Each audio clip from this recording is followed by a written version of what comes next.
Vamos a empezar de nuevo, ¿sí? Entonces, para que cada uno se presente. Mi nombre es Valentina Villamil, yo hago parte del colectivo de estudiantes de la Sociedad Colombiana de Arquitectos. Soy una de las representantes de las universidades en la regional de Bogotá y mi compañera Ángela también se va a presentar.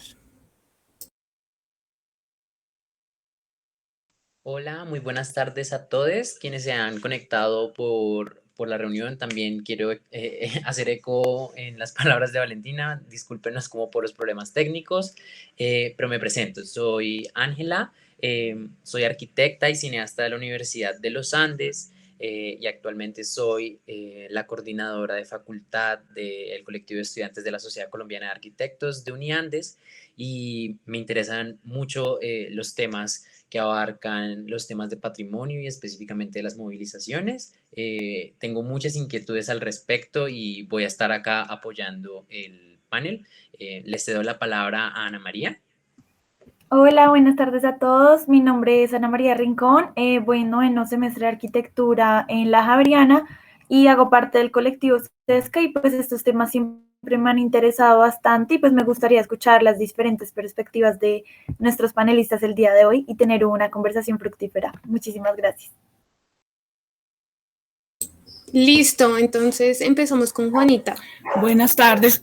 Hola, soy Juanita Barbosa. Yo soy profesora del Instituto de Investigaciones Estéticas de la Facultad de Artes de la Universidad Nacional. Yo estudié arquitectura en la Universidad de los Andes y hice mi maestría en estudio y restauración de monumentos en la Universidad de Roma.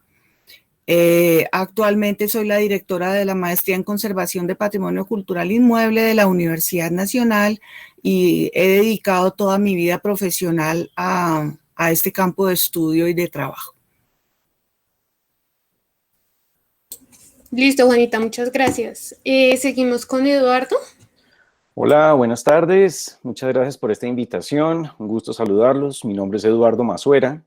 Soy profesor asociado del Departamento de Arquitectura en la Universidad de los Andes. Soy arquitecto y antropólogo de formación en pregrado. Tengo una maestría en restauración y otra en historia. Mis temas de investigación y las clases que dicto en la universidad son principalmente sobre patrimonio cultural y sobre todo una mirada contemporánea respecto a diferentes perspectivas, resignificación, apropiación y, bueno, pues tratar de entablar una conversación como la del día de hoy. Un gusto saludarlos. Listo, seguimos con Juan Guillermo. Buenas tardes a todas las personas que se conectan y a el resto de panelistas y quiero empezar agradeciendo a Cesca por la invitación. Mi nombre es Juan Caicedo, soy artista, de formación en pregrado, es artista plástico de la Nacional de Medellín. Tengo un MFA en arte en espacio público de Bauhaus.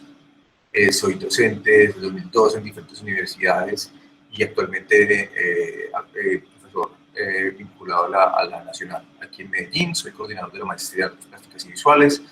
Mi práctica, digamos, de forma extradisciplinar también ha tenido forma, digamos, a través de colaboraciones, entre otras, con arquitectos, en oficinas de aquí en Medellín. Hemos hecho un par de proyectos de monumentos en espacio público, edificios memoriales, este tipo de trabajo. Y tanto mi trabajo como artista como mis intereses académicos están completamente vinculados a la relación entre lo íntimo y lo público y entre, digamos, la manifestación del sujeto político en la zona pública. Me interesa mucho, digamos, estar rodeado como estoy en este momento. Muchas gracias por la invitación. Listo, vamos con Edgar Alberto Velasco. Bueno, reciban un cordial saludo. Mi nombre es Alberto Velasco Tumiña. Hago parte del pueblo indígena Mesac, acá en el departamento del Cauca.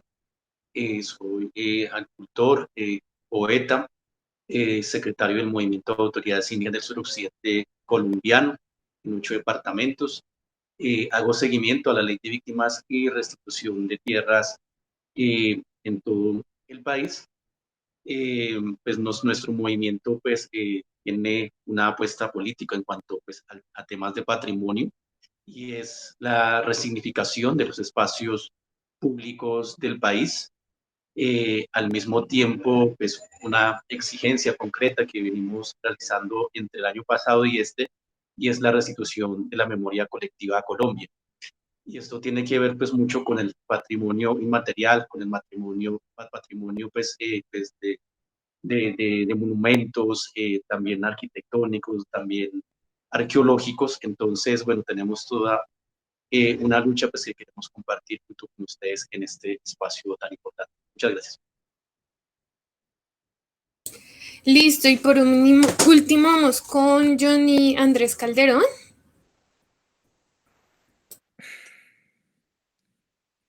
Bueno, buenas tardes a todos. Pues bueno, agradezco a Edgar Velasco por la invitación y lo otro pues a los organizadores de este evento, ¿no? Bueno, soy comunero y arquitecto del resguardo indígena de Huambía. Tengo estudios en arquitectura por la Universidad del Valle y maestro en arquitectura por la Universidad Nacional Autónoma de México. Desde el año 2008, que inicia mi tesis de pregrado, yo investigando a mi comunidad, en este caso Huambía, ¿no? Y los trabajos siempre están enfocados en la planificación territorial y arquitectura, a partir del conocimiento antiguo o de la gente antigua. Los temas de interés son las nociones físico-matemáticas de la arquitectura y urbanismo pubenense, en este caso en el Valle de Popayán, la filosofía política de la arquitectura y la planificación territorial misak o huambiana en la actualidad. Esos trabajos están en proceso de publicación por la Universidad del Valle. Actualmente analizo las transformaciones espaciotemporales de la arquitectura misak o huambiana a causa del dispositivo de la sexualidad occidental o heteropatriarcal. Agradezco mucho y gracias. Listo, bueno, les contamos a todos nuestros asistentes que en este conversatorio, en el día de hoy, se van a tocar 3 temas. El primero es historia, el segundo es patrimonio y el tercero es la parte de monumentos. Entonces, vamos a empezar con el primer tema. La pregunta para todos nuestros panelistas es cómo se desempeña la arquitectura como símbolo de la historia patrimonial, y nos va a dar apertura Juanita en este caso.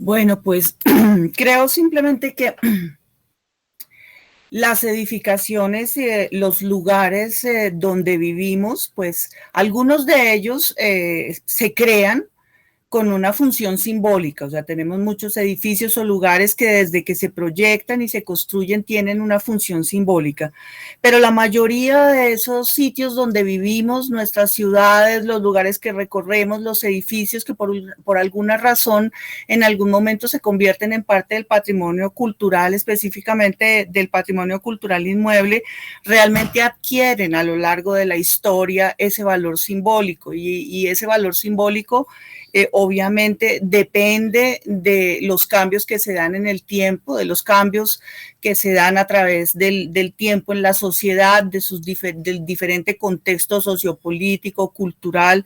Entonces, pues digamos que podemos decir que como son hechos físicos en el territorio, nosotros nos morimos, los sitios quedan, la ciudad queda, podemos considerar que son eslabones, son prácticamente eslabones de tiempos. Entonces creo que en ese sentido, más que la historia patrimonial, serían estos, diría yo, que la arquitectura realmente es un hecho físico que actúa a la manera de un eslabón para unir diferentes tiempos y permitirnos entender por qué estamos aquí hoy, en pocas palabras. Pero no diría la historia patrimonial, sino diría pues los lugares o los bienes que conforman el patrimonio cultural. Evidentemente la historia patrimonial lo que hace es que se va desarrollando, se va modificando de acuerdo con esos contextos temporales y probablemente va cambiando de significados, pero eso es lo que podría decir para que comenzáramos. Listo, entonces queremos saber qué opina de pronto Eduardo. Gracias. Bueno, pues brevemente, porque sobre el tema podríamos aquí extendernos muchísimo.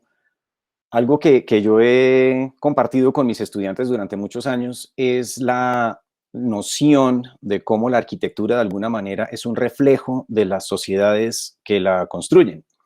De cierta manera es un diagnóstico o es un testimonio de las condiciones dadas en cada momento, en cada lugar, de la representatividad que tienen los edificios, los espacios, las geometrías, los símbolos, etcétera, para dar cuenta de diferentes niveles de organización social, de jerarquías, de prioridades. Y eso, pues, si lo viéramos desde esa perspectiva en diferentes momentos, tal vez cuestionaríamos el énfasis que se le da a una forma arquitectónica u otra. Coincido con lo que mencionaba Juanita hace un rato, más que una historia patrimonial, porque ahí tendríamos que empezar a definir tanto la palabra historia como la palabra patrimonio. Más bien veamos esto como un proceso, como un traslapo de diferentes épocas, de influencias, de una red interconectada de diferentes perspectivas y de diferentes formas de entender el mundo en el que vivimos y tratar de adaptarnos a él a través de la arquitectura, si es que ese es el tema en la pregunta específica. Pero pues ya que lo vamos a ir encarrilando hacia el patrimonio, me interesa también mucho algo que mencionaba Juanita acerca de ese cambio, de la resignificación, y que en conversaciones anteriores con los presentes, creo que por allá vamos a empezar a coincidir bastante en diferentes perspectivas. Listo, Eduardo, gracias. Vamos con Johnny Andrés.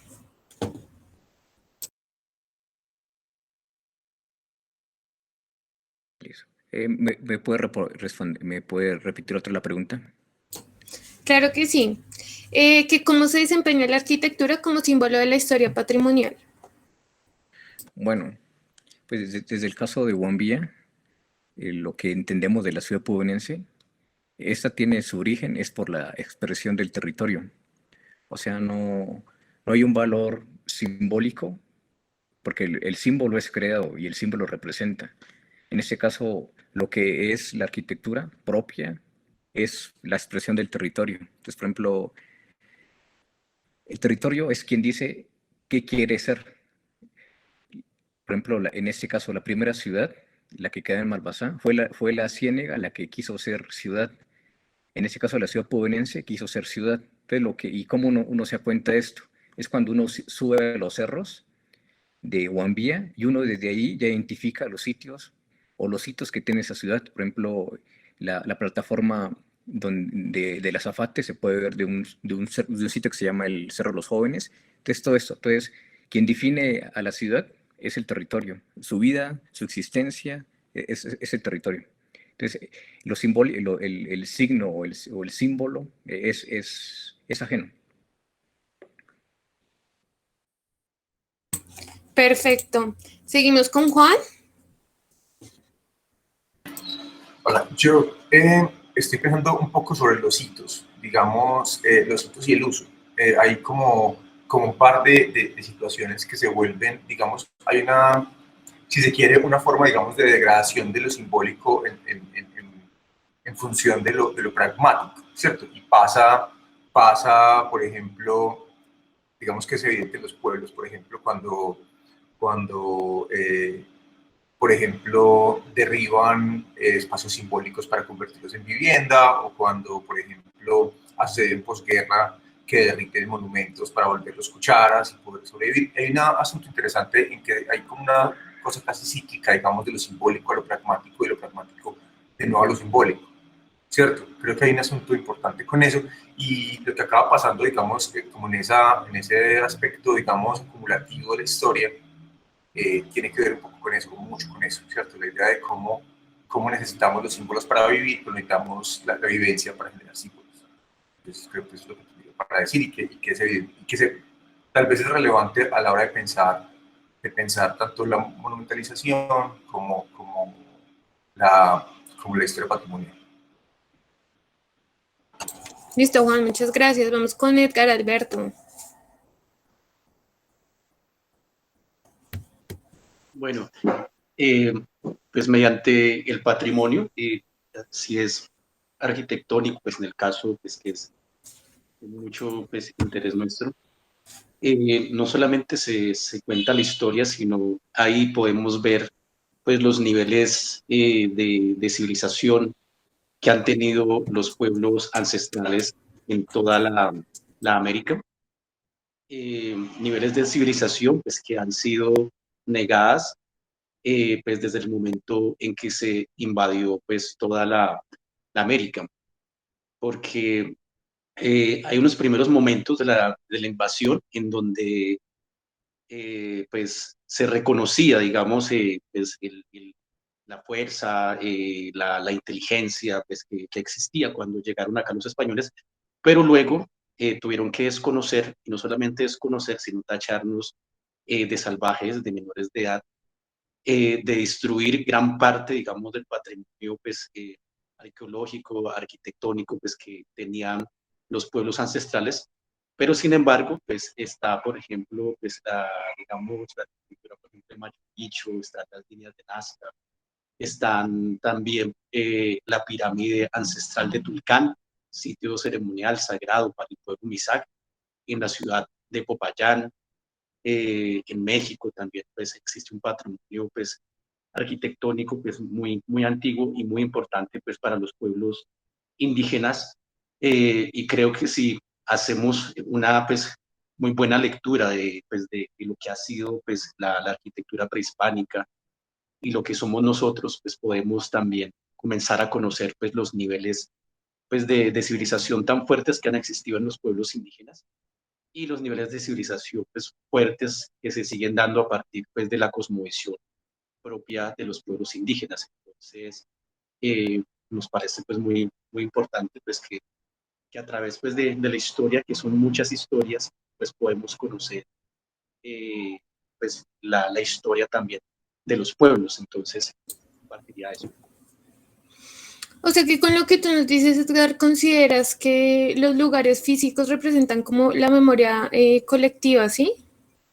Sí, para nosotros, pues los lugares físicos y, pues, y no físicos representan la memoria colectiva de nuestros pueblos, memoria colectiva pues que no se ha desaparecido porque esas formas pues, de construcción aún perviven en la memoria oral de nuestros pueblos, y para el caso pues, de nuestros pueblos pues está ya rescatando a partir pues, de investigaciones científicas ya pues estas ciudades pues, ancestrales que existieron acá en nuestros territorios, que más adelante de pronto Johnny nos podrá compartir un poco, por ejemplo, cómo estas construcciones, tanto pues, de la Confederación Pubenense, de las líneas de Nazca, de Machu Picchu, o sea, cómo están conectados, por ejemplo, con la Chacana, que es la estrella del sur, con el cinturón de Orión, pero ya mirando pues todo esto también matemática y científicamente, cómo se construía pues ancestralmente en los pueblos indígenas.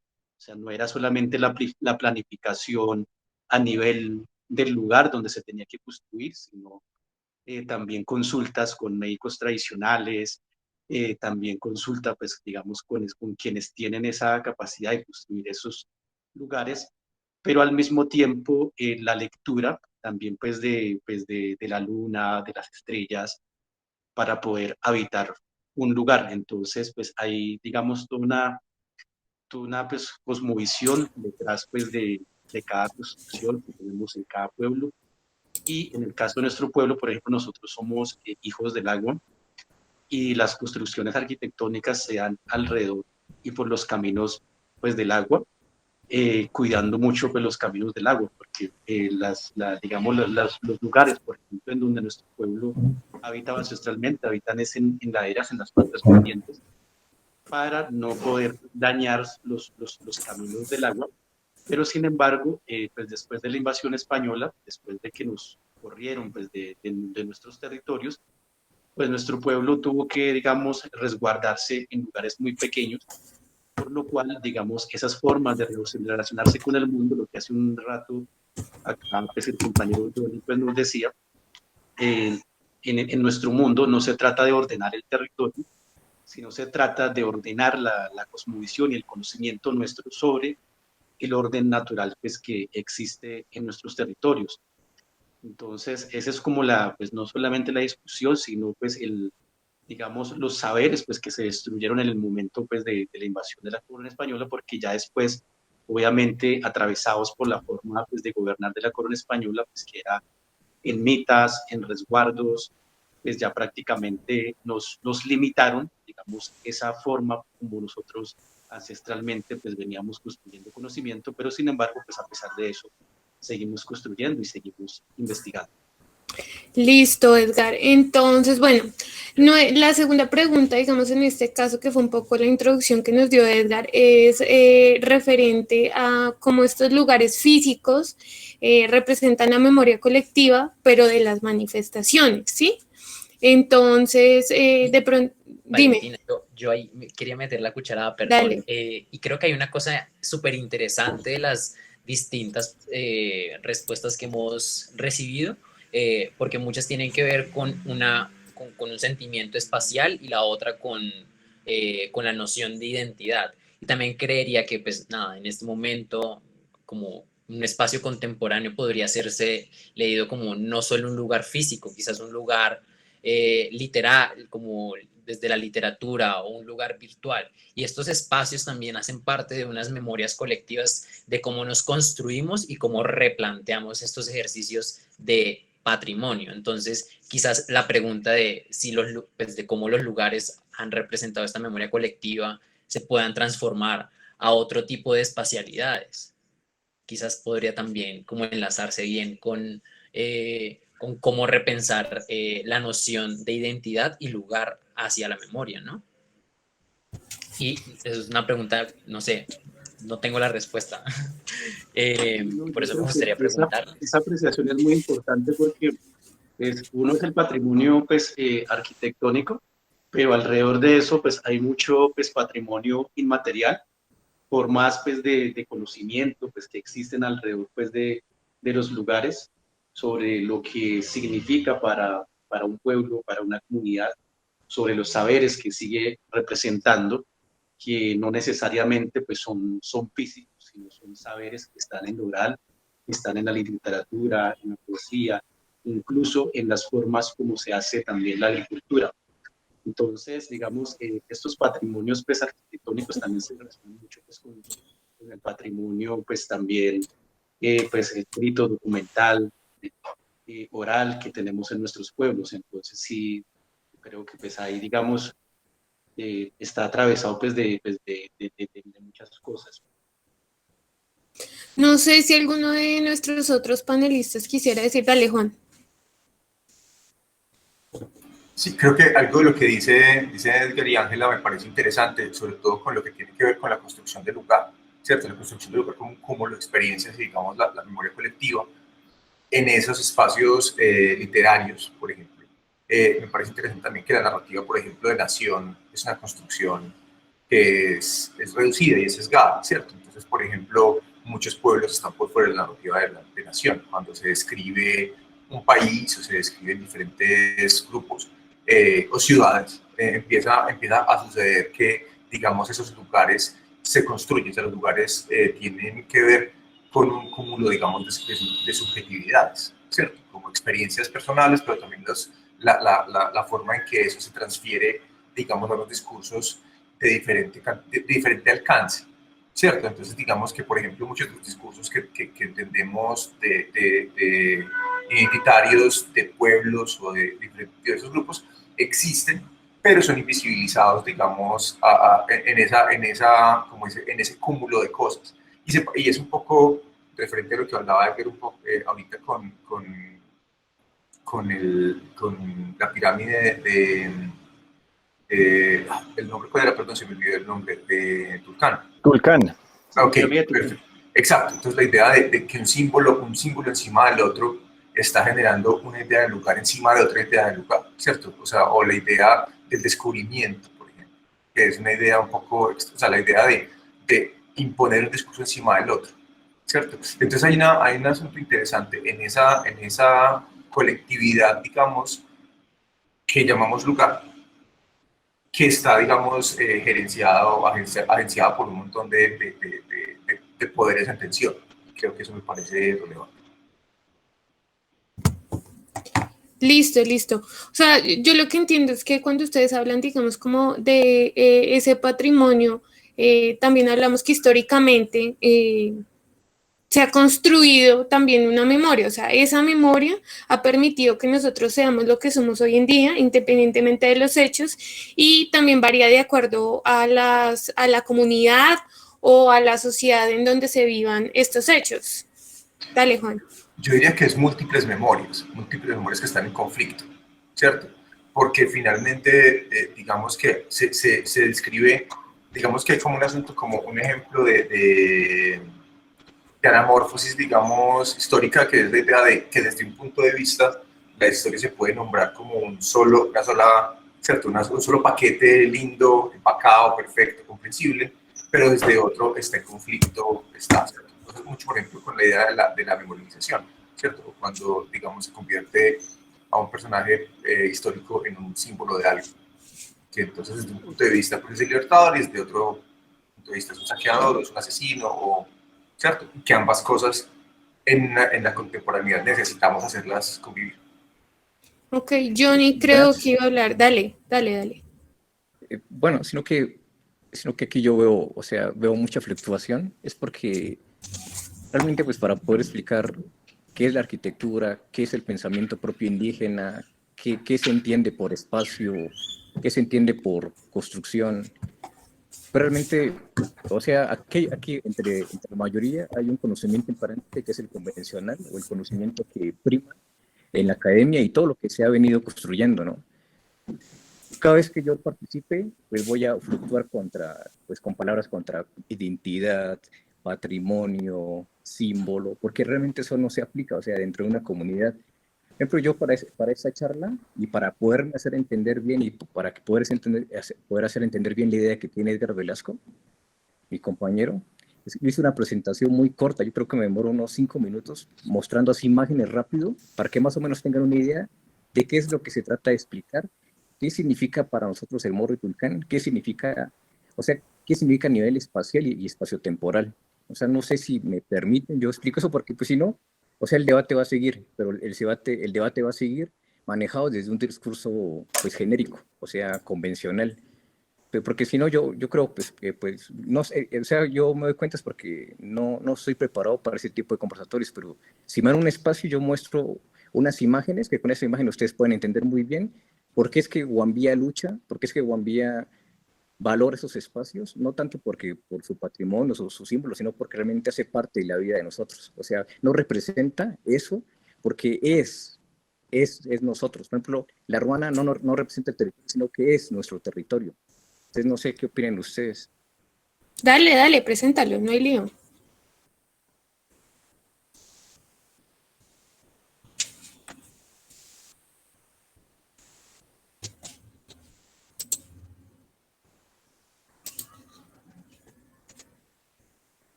Edgar, no, diré Johnny, no te estamos escuchando. Tienes el micrófono apagado si estás hablando.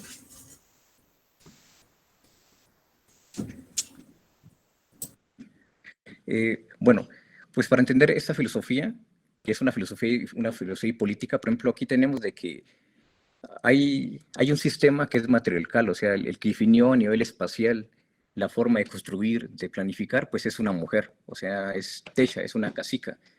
Entonces, por ejemplo, ella cómo se mueve, se mueve bajo dos conceptos, que es el tiempo y espacio y comunidad.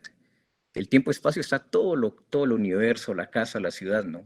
Como hecho material, con medida y todo, ¿no? En comunidad están los seres como el aguacero, el páramo, los cuales también definen comunidad y definen arquitectura.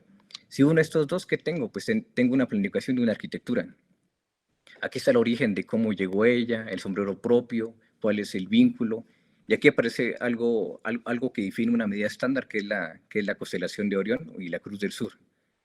Aquí está, por ejemplo, en las toponimias, quién es Techa y quién es Orión. O sea, esa medida. Hay una medida propia que la da el territorio. No la define el hombre, sino que la da el territorio. Entonces, aquí están con centímetros, fue como para más o menos calcular qué es eso. Aquí a nivel de hablar de comunidad, ¿qué es que hace que exista todo esto? Primero, hay un sentido de comunidad y un sentido de incumplitud. O sea, es un faltante, es una necesidad que obliga a que todos seamos comunidad. Los seres del territorio, el aguacero, el páramo, los seres titulares como el Pisimisao y el Cayim, bueno, creadores, necesitan del territorio para poder vivir en la laguna, ríos, montañas, y la gente también necesita del territorio pues para poder hacer sus casas. Los seres del otro mundo también necesitan a la gente para que les hagan ofrendas. Eso es una vida en incomplitud. Todo es incompleto y por lo tanto todos se necesitan. De allí que hagan ofrendas, haya el cabildo, haya todas estas cosas, ¿no? La casa. Aquí, por ejemplo, están seres. Hay seres que definen la vida y que son los que nos dicen a nosotros cómo hay que hacer la arquitectura, cómo hay que hacer la huerta, dónde hay que ubicar el camino, dónde hay que ubicar todo eso. Estos seres tienen diferentes nombres, pero pues uno haciendo una traducción pues puede ser como la geología del suelo. Entonces, estos seres son los que definen o son la autoridad que nos dicen cómo tenemos que vivir en el territorio. Aquí está, por ejemplo, a nivel espacial, por ejemplo, hay 3 espacios que hacen la familia antiguamente. Esto se cortó por la conquista, todo esto, ¿no? Pero estos 3 espacios tienen que ver con una casa grande donde yo vivo, una casa donde yo guardo mis cosas, que es el pichillar, y una casa que es de la mujer o de la niña, o sea, el espacio donde se concentra, donde aprende la mujer. Por ejemplo, aquí están estas 3 casas que están en réplica ahora, por ejemplo, pero todas se conectan con la constelación de Orión. O sea, todo el pensamiento está basado en eso. A nivel general, por ejemplo, también hay otro espacio que es una planta, que es el silé, es una plantica que integra todo esto y le da vida a todo eso, y hay que agradecerle a esa plantica. Entonces, todas estas casas lo que hacen es, primero, configurar el aquí, donde yo estoy, en el espacio y tiempo, en el cual se configura la vida, ¿no? O sea, por medio de la cocina. Entonces, uno aquí pues, puede ver qué es lo que se usa con ese tipo de arquitectura o casa, ¿no? La abundancia, la memoria, el espacio y tiempo, la comunidad, y a la misma vez están esos 4 arcos infinitos que se expanden al infinito. Aquí están estos seres también, actualmente los médicos lo conocen, lo saben. Estos seres son los que le dicen al médico, el médico tradicional o chamán o como le quieran llamar, es el que define dónde queda una casa o dónde hay que ubicarla. Entonces, el médico sabe qué ser, en qué parte está o qué no está o dónde no está. Aquí se hizo un mapeo con los médicos, recorrimos el territorio ubicando dónde están esos seres, cómo viven. Si unimos todos esos seres, el agua subterránea, el aguacero, el páramo, los sitios de las casas antiguas, la arqueología, todo esto, nos da de que las partes blancas es donde la gente antigua habitó y las partes rojas es donde están todos esos seres, las cuencas hidrográficas, el agua, más que todo el agua, o sea, los páramos, las aguas subterráneas. Entonces aquí es donde viven todos esos seres. Entonces lo que hace Guambía, mi comunidad, es no hacerse donde está el agua, es respetarla. Y así mismo funciona la arquitectura pubenense, o sea, siempre respeta. Entonces hay una forma propia de planificación territorial que es diferente, que difiere a la convencional. Y aquí también está esto. Los mayores hablan de que hay una toponimia que expresa a Pubén, la ciudad pubenense, que es el centro de todo esto. Entonces, aquí, ¿por qué toco esto? Porque aquí ya en lo indígena se empieza a hablar desde el sur, desde la existencia de ciudad. Entonces, por ejemplo, esa toponimia muestra 2 espacios, el mundo de arriba y el mundo de abajo. El mundo de arriba pende de un hilo invisible que te une al otro mundo, a la muerte. La muerte siempre está con nosotros, o sea, está arriba. Entonces, cuando alguien se muere, dice, se fue, se apagó, se oscureció, pero es como si se cortara, entonces siempre va arriba en el pensamiento. El origen o la vida está en la tierra, está abajo. Entonces, de ahí está la casa grande de Pubén. Entonces aquí el de acá arriba es el Morro Tulcán y el de abajo es la casa o la casa grande que quemaron los conquistadores. Y en el medio está Teshan, que es la que carga o mantiene toda esa sabiduría de vida. Entonces, para poder entender esto, aquí es donde empieza lo complicado. Porque, por ejemplo, para hablar de una relación espacio y tiempo, hay que entender de que en el idioma lo que se sigue es el pasado, el origen. O sea, a donde yo quiero ir. O sea, aquí no hay futuro, no existe eso. Aquí lo que se sigue es el origen. Entonces yo sigo lo que los mayores hicieron. Entonces cada vez que se habla en España, en idioma, siempre se habla del pasado. O sea, el pasado es lo que seguimos. Entonces lo que seguimos es el origen. El futuro es incierto porque va atrás. y es el pasado no conocido, se traduce, y es el mundo de los muertos. Entonces aquí está, entonces por ejemplo, aquí es el yo, el presente, el ahora, donde yo estoy. Entonces aquí, por ejemplo, atrás está el Morro Tulcán y adelante está el origen, la casa de Pubén. Los dos van vinculados porque la vida va pegada al otro. Entonces aquí está el morro, como es, el morro Tulcán con su ubicación, los adobes. Aquí está la Casa Grande Pubén, que es igual a las toponimias que se encuentran en Tierra Adentro. Aquí están las planadas, dibujos en base a la literatura de la Casa de Pubén. Y aquí empieza lo más chévere. Esa toponimia se ubica en el Morro Tulcán, está aquí en Popayán. Acá hasta abajo está la casa de Pubén, el sitio donde está implantado, y aquí en el medio está la casa habitación donde vivía Pubén y sus hijos, Calambás y Payán y sus esposas. Aquí en el medio, porque aquí en el yo, en el presente, en el ahora. Entonces, en esta parte de acá están los espacios que son del otro mundo, San Agustín, Tierra Adentro, y en el mundo de acá, que es el origen, el presente, está la casa familiar o de habitación. Entonces, todos estos recorridos hicimos recorridos con un mayor que se llama Tablino de Agua, y más o menos ahí está como la memoria, ¿no? Entonces, ¿qué pasó? Con la eugenesia y la cristianización, pues todo eso se fue perdiendo. O sea, se fue perdiendo lo del tiempo y espacio, lo de la comunidad se fue desapareciendo. Aquí está como fotografías que muestran eso. Aquí están las casas antiguas, cómo eran hasta los años 40. ¿Y qué pasa? Entonces aquí es donde empieza el problema. Tenemos una arquitectura que es una construcción social y que en Guambía es tejer. O sea, se teje la vida, se moldea porque en el centro está su forma. Por ejemplo, Machu Picchu no la planificó los arquitectos, sino que fue el territorio o el cerro que dijo, yo quiero ser ciudad, quiero que me acompañen ustedes como amautas o mayores. Lo mismo que en Popayán. No fue los pobres que dijeron, ya, aquí vamos a ser la ciudad, no. Fue el territorio que dijo, nosotros queremos que ustedes nos acompañen como MISAC o como comuneros. Entonces aquí empieza el problema.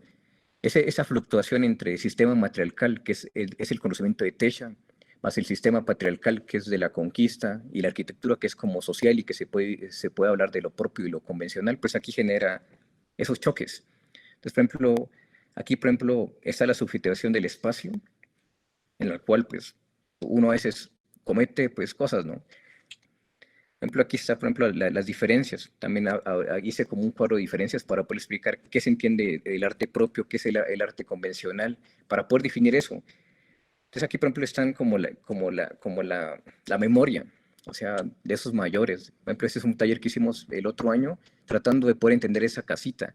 Esta casa es un humano, o sea, todas las partes de la casita tienen nariz, representan, no, son la nariz, es el oído, es el pensamiento. Entonces, toda la parte de las casas tienen esos espacios.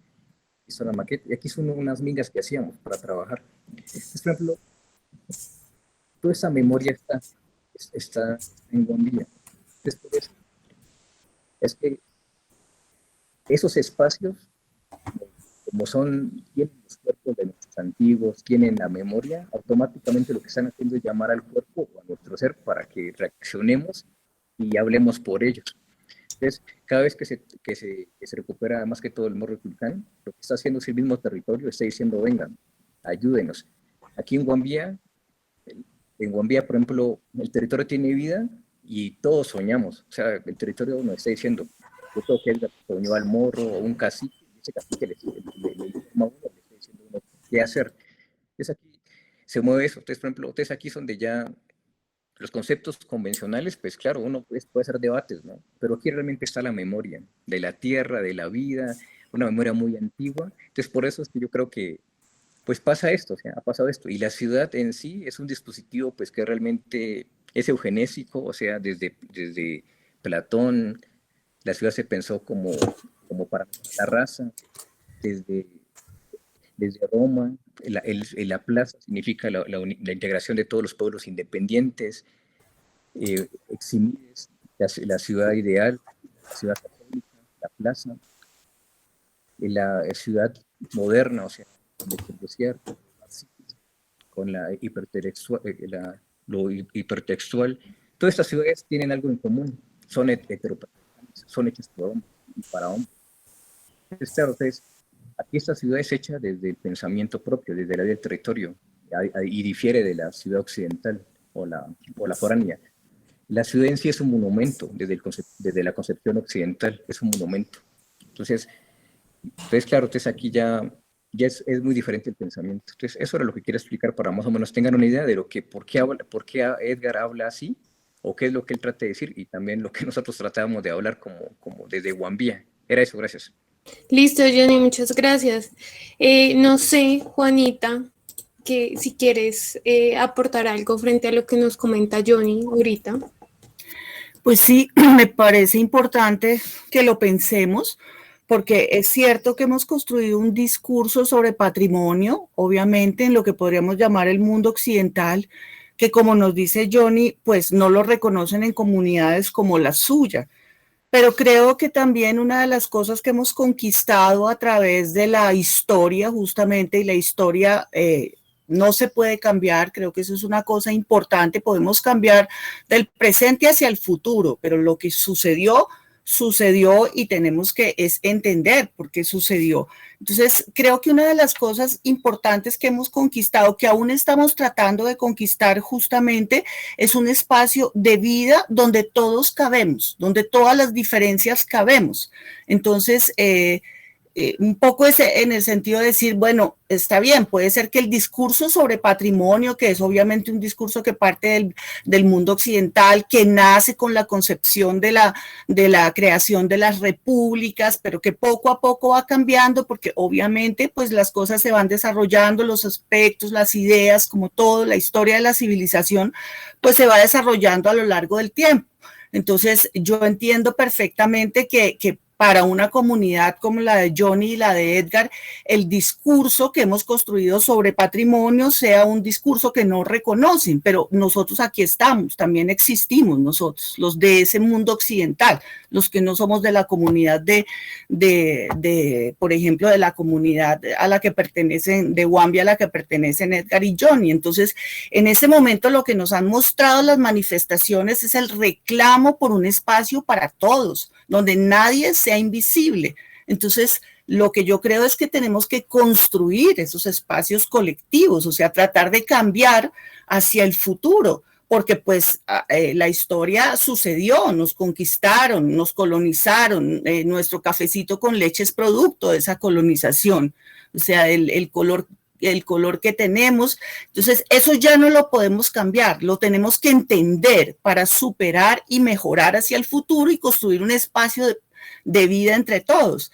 El patrimonio, pues, en nuestro discurso, digamos, del lado occidental, que probablemente, pues, encontraremos muchos lazos comunes, porque justamente entendemos perfectamente que comunidades como la de Johnny y la de Edgar tienen una relación indisoluble, o sea que todo lo que hacen es producto de su cosmovisión, una relación indisoluble con el territorio que probablemente pues nosotros perdimos y como arquitectos perdimos, pero mi punto es, si algo han mostrado las manifestaciones es que no se trata de volver visible a alguien para invisibilizar nuevamente a otros, sino de buscar, de construir hacia el futuro en un país tan difícil como el nuestro, que se puedan garantizar valores que se han conquistado a lo largo de la civilización, como el respeto a la vida y el respeto por las diferencias.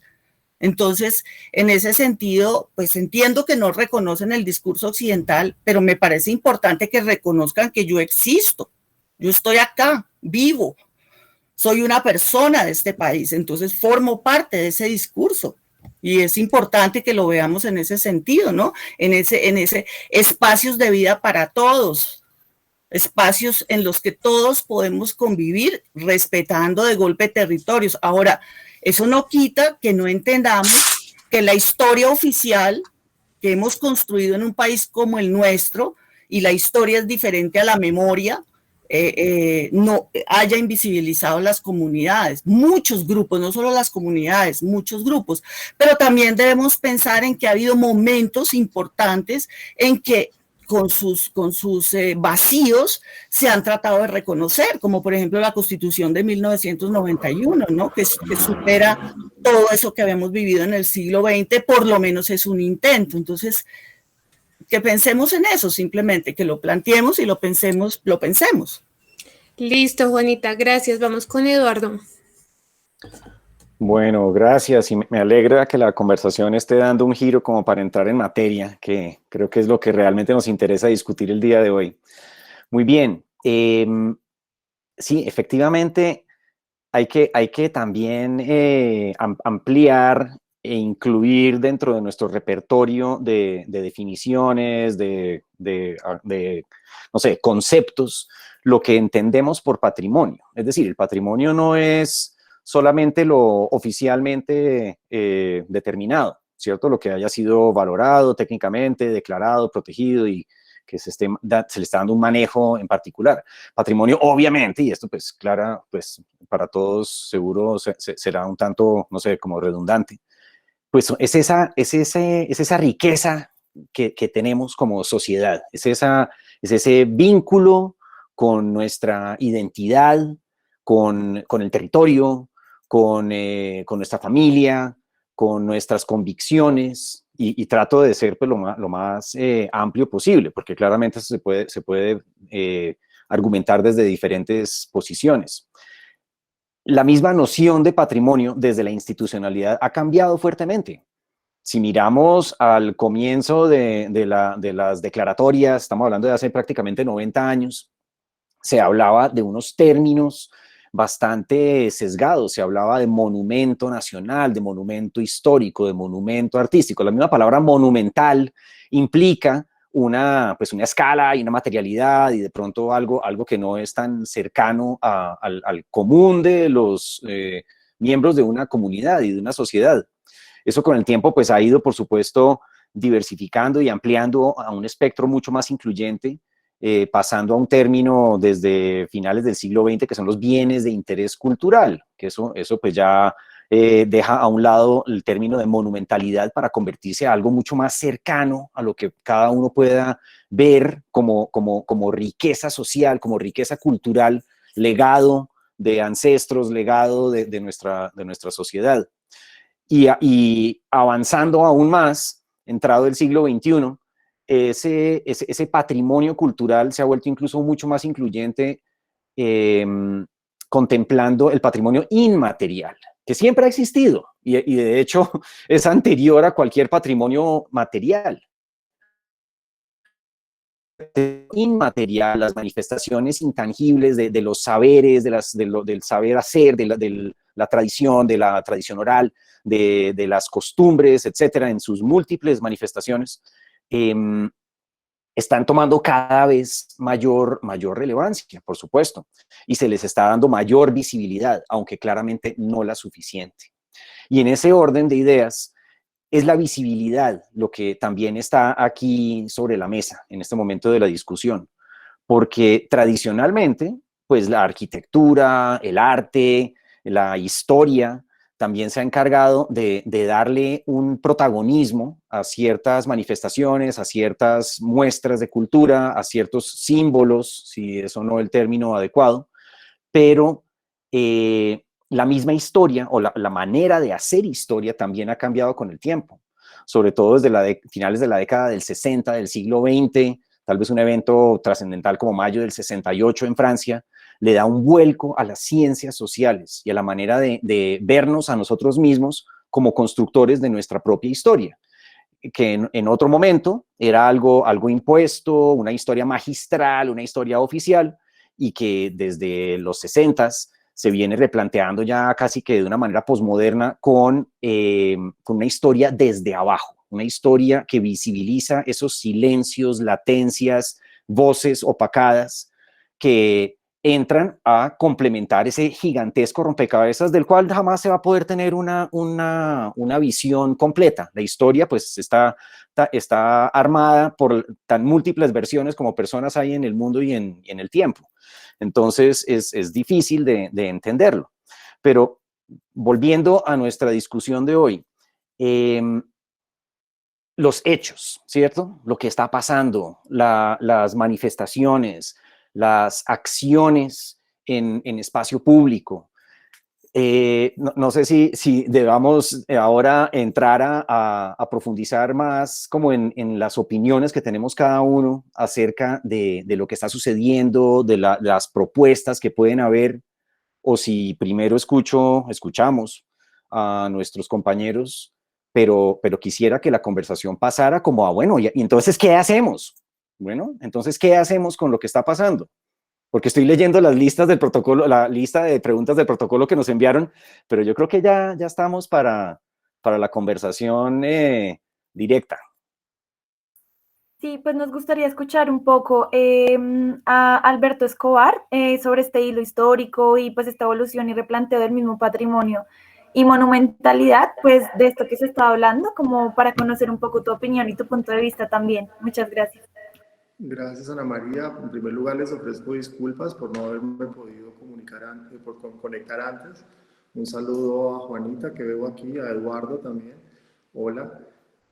Bueno, yo supongo que tengo la camiseta institucional, así que les contaré un poco en lo que estamos trabajando. Efectivamente, y sumándome un poco a lo que alcancé a escuchar de Juanita, que me conectó solamente al final de lo que ya estaba explicando, y ahora que sí escucho a Eduardo, decirles que efectivamente esa noción de patrimonio ha cambiado muchísimo en los últimos años. Como bien lo mencionaba Eduardo, pues hemos pasado de considerar un patrimonio que llamábamos monumentos nacionales, que estaba muy vinculado con el tema físico, con lo que podíamos tocar, como lo mencionaba Juanita, también con una construcción de nación, es decir, había muchos monumentos nacionales vinculados con sitios donde había dormido Bolívar, sitios donde se libraron batallas, sitios de casas natales de héroes de la guerra, etcétera, etcétera, independencia particularmente, a centros históricos muy vinculados también, o sea, poblados o urbanos muy vinculados con el periodo colonial. Un tema arqueológico también clave, siempre ha habido, digamos, como una preocupación por proteger ese patrimonio arqueológico que a comienzos del siglo pasado vimos que al no tener una protección, pues no sé, un alemán, Preuss, se llevó unas esculturas de San Agustín para Alemania, o pasó en México, o pasó en Perú con Bingham, que se llevó para ahí una parte de la colección de Machu Picchu, etcétera, etcétera. Digamos que tratamos también muy rápidamente de proteger ese patrimonio que rápidamente consideramos que era el testimonio de los pobladores que estaban aquí cuando llegaron los españoles. Ahora, indudablemente, como lo mencionaba también Eduardo, el patrimonio cultural se transformó completamente, el mapa del patrimonio cultural en Colombia, con la Convención del año 2003 de la UNESCO de Patrimonio Cultural Inmaterial, ¿sí? Porque ahí digamos que, a mi modo de ver, empezamos también a preocuparnos por saber conservar ese saber hacer más allá del objeto mismo y contarles un poco lo que yo he vivido en estos 6 años que llevo ya director de patrimonio. Probablemente el próximo patrimonio seré yo mismo, si sigo en el cargo. Ya estoy condenado a que me declaren también. Es decirles que me preocupaba mucho que el patrimonio se enfocara de una manera separada, es decir, creo que es innecesario leer el patrimonio en su integralidad, es decir, no separar tan taxativamente el patrimonio urbano, del arquitectónico, del inmaterial y mucho menos del natural, donde esos sitios patrimoniales están situados. Esto ha llevado a que, por supuesto, muchas de las declaratorias que teníamos de centros históricos empezáramos a reconsiderarlas. ¿Qué sentido tendría tener el centro histórico de Bogotá sin la montaña, por ejemplo? Y nuestro centro histórico se acababa en la circunvalar taxativamente porque decíamos que esto ya era un patrimonio natural que no tenía nada que ver con nosotros. Logramos finalmente con el Plan Especial de Manejo y Protección de Bogotá incorporar toda la montaña. Esto no quiere decir que la próxima vez que alguien vaya a cortar un eucalipto me tenga que pedir permiso a mí o a la Dirección de Patrimonio. No, es simplemente un llamado de atención de que el mundo ambiental y el mundo cultural tienen que dialogar y tienen que llegar a un acuerdo y básicamente interactuar unos con otros. Eso nos ha llevado también a repensar todo el centro histórico de Cartagena. ¿Qué sería el centro histórico de Cartagena sin la bahía de Cartagena? Por consiguiente, estamos también replanteando los límites de ese centro histórico. Monpós también está superando ese límite histórico que tenía en el río Magdalena. Y la otra variable tiene que ver con el mundo inmaterial. Normalmente, quizás por el hecho de que el tema del patrimonio era de dominio de arquitectos y antropólogos, y arqueólogos particularmente, quizás no lo valorábamos tanto, y mucho menos en los contextos urbanos, es decir, pensábamos que ese patrimonio cultural inmaterial estaba por fuera de las ciudades. Y el hecho de ponerle una dimensión y de tratar de identificarlo dentro de las ciudades, pues nos ha llevado también a reconsiderar todas las intervenciones que, por ejemplo, hacemos en el espacio público, donde antiguamente lo único que nos preocupaba era el material de piso o las condiciones del diseño, pero ¿qué pasa con las personas que habitan y que viven en ese sitio y que en ocasiones decimos que son vendedores ambulantes, lo que no deja de ser terrible? O sea, ¿qué serían nuestras ciudades sin las personas que trabajan y viven en ese centro histórico? Por consiguiente, estamos haciendo proyectos pilotos, por ejemplo, en Cartagena, invitándolos a que se reconozcan las palenqueras, por ejemplo, como parque indisoluble del centro histórico de Cartagena, y que ellas puedan seguir trabajando en ese centro histórico, que tengan acceso a un baño, que tengan la posibilidad de trabajar dignamente en ese sitio y que no sean perseguidas por la policía. Lo mismo con los emboladores, lo mismo con tantas personas que viven del centro y que antiguamente no visibilizábamos. Entonces, eso, digamos, que nos ha permitido, insisto, hacer una invitación a tener esa lectura integral del patrimonio. Ahora, yo siento que, como lo menciona Juanita, sin duda, el mundo del patrimonio también se vio muy afectado, influido, y sobre todo nos sacudió el piso la Constitución del año 91, donde nos recuerdan que somos un país pluriétnico y multicultural.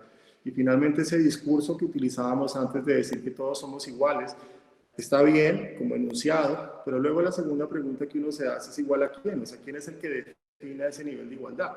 O sea, igual, siempre estableces un canon, y lo que yo he aprendido durante estos años como director de patrimonio es que el patrimonio se mueve en las excepciones. Ahí no sé si han escuchado eso, pero siempre cuento la misma historia de todas las dificultades que yo como director de patrimonio enfrento, por ejemplo, en el paisaje cultural cafetero. Yo le pregunto a Valentina, por ejemplo, que si conoces el Yipao en el paisaje cultural cafetero. No, la verdad no. ¿Y Ana María conoce el Yipao? ¿Nadie conoce el Yipao? No, no, señor. Eduardo y Juanita. Entonces, Eduardo conoce el Yipao. ¿Cuáles son las Yo sí, claro. del Yipao? El Yipao, pues ese es un medio de transporte, digamos que popular en los antiguos jeeps, que después de la Segunda Guerra Mundial se adquieren aquí y sirven para transportar café y personas y bultos y animales. ¿Y tú crees que ese medio de locomoción cumple con la prueba tecnomecánica del Ministerio de Transporte? De ninguna manera, son un peligro. Cuando vamos al paisaje cultural cafetero, ¿cuál es, Juanita, el sistema constructivo más tradicional? O sea, ¿cuál es la materia prima que se utiliza en el paisaje cultural cafetero para construir? La guadua, el bareque. Listo, la guadua. Si ustedes van a cortar una guadua en el paisaje cultural cafetero, los meten presos, porque todas las guaduas son de conservación, no se puede cortar. Y si uno la cultiva, pues tampoco la dejan cortarla. Por consiguiente, todos los edificios que ven en guadua, pues de alguna manera han sido guaduas que de manera ilegal han cortado, porque no está autorizado actualmente hacerlo. Y si van al Ministerio de Vivienda y piden que les hagan un proyecto de vivienda en guadua, ¿les permiten hacerlo?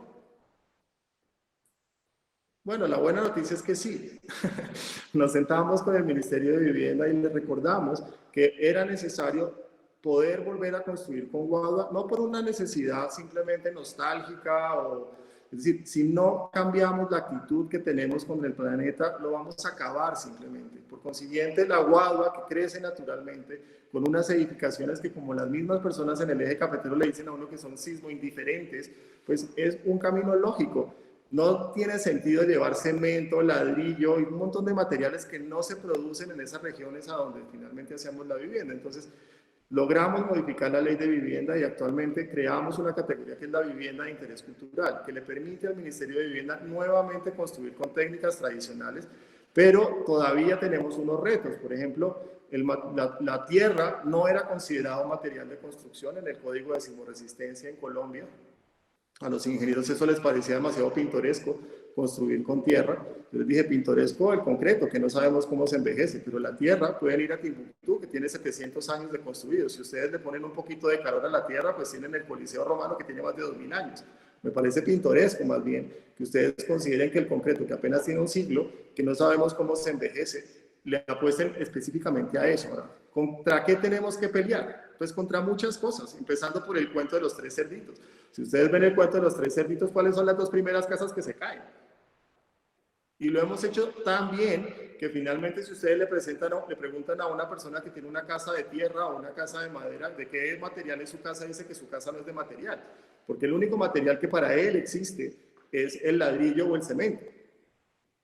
Entonces, nos han vendido también erróneamente una idea de progreso, empezando porque todo el tiempo hablamos, no, que es que la arquitectura occidental, no, que es que las influencias occidentales. Si ustedes se paran en este continente, en Colombia, Occidente queda al oriente, empezando porque ni siquiera sabemos dónde estamos parados. O sea, para nosotros los japoneses serían los occidentales. Entonces, eso nos lleva de verdad a pensar desde ese territorio. Ahora, ¿cómo le enseña un campesino a su hijo? ¿A qué edad? Pues cuando es un niño. Sí, desde chiquito. ¿Y qué piensa bienestar familiar de esto? Que es explotación infantil.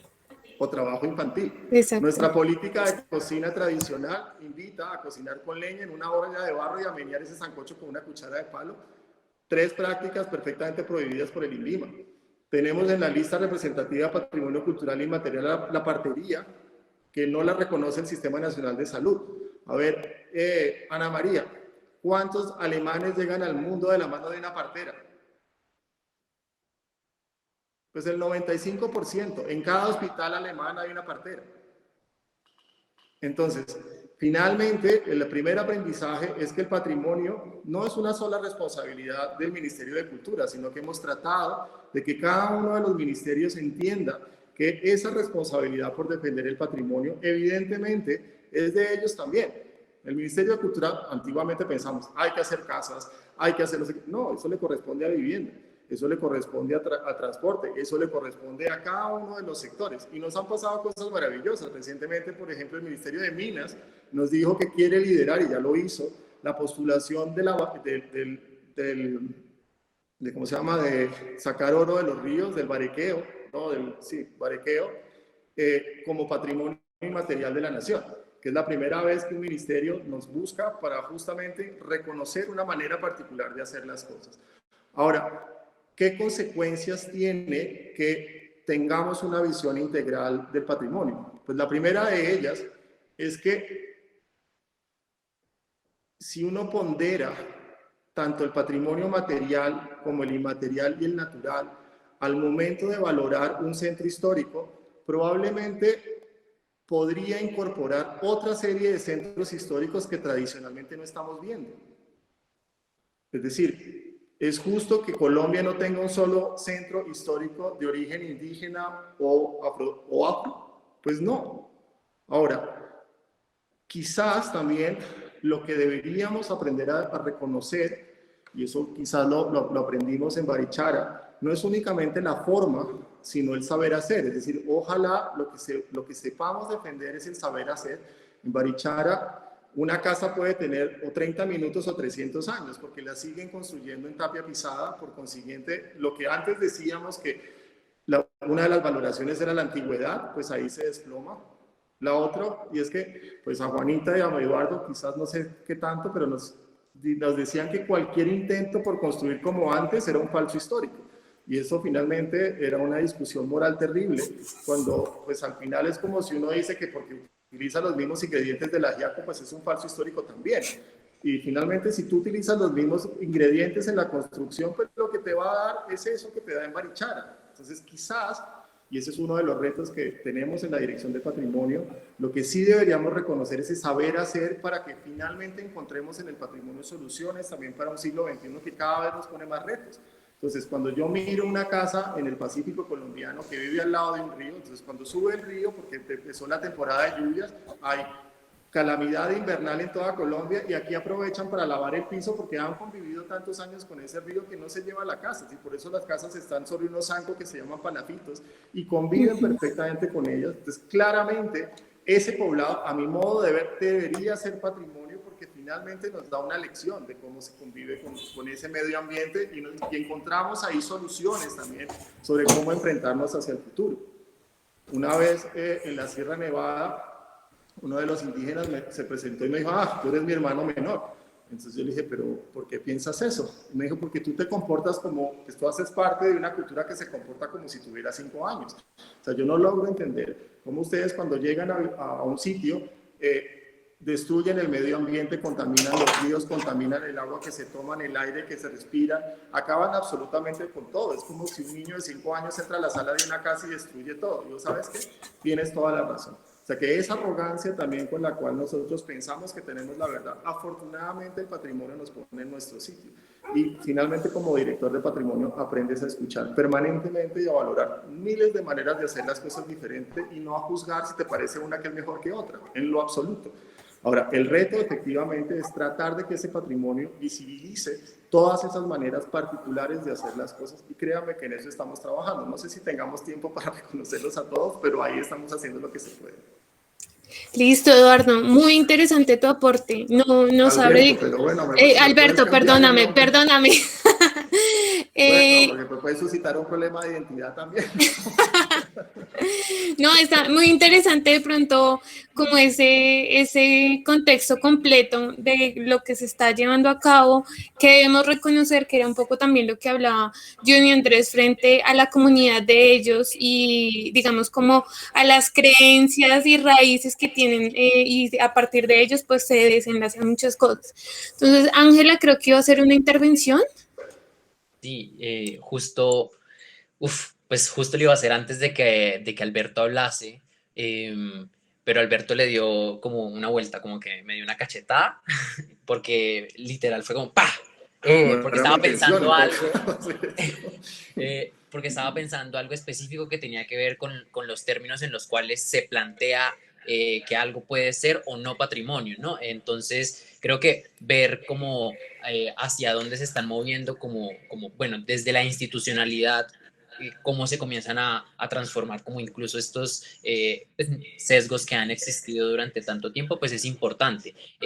Pero una de las cosas como que a mí me parece importantes que Juanita mencionaba, que era cómo se ha contado la historia, porque evidentemente ya se ha contado y esto ya hace parte de pues, unas instancias por las cuales hemos aprendido cómo se cuenta, y eso tiene que ver específicamente como con lo que mencionaba Johnny, que tiene que ver con los términos narrativos en los cuales se nos cuentan qué puede ser o qué no puede ser patrimonio, ¿no?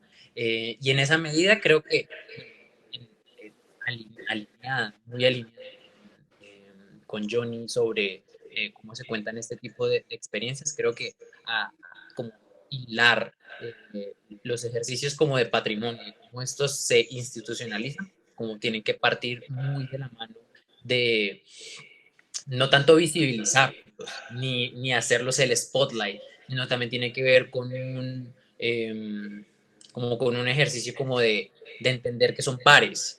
Así, es así de sencillo, como que realmente construir en bareque o construir en concreto o ladrillo o lo que sea que haya hecho, como no sé, arquitectura moderna colombiana, es equivalente, como que están en una misma página y que incluso estas prácticas ancestrales o tradicionales que han sido, no sé, invisibilizadas o poco conocidas, tienen que ver y partir como una instancia no solo de visibilización, sino como de recuperación, no sé, y me atrevería a decir que, pues nada, se nos escaparía como de las manos tratar de pensar que una institución sería quien haga esto, porque esto es volver a caer en el asistencialismo y en el paternalismo, y de cómo se cuentan las narrativas de prácticas y creencias ancestrales que tienen el mismo valor. Entonces, yo creo que hilando parte de todo esto hacia qué es lo que representa este tipo de ejercicios patrimoniales, creo que es allí donde yace el monumento y que muchas veces es el monumento lo que representa como un grupo poblacional específico.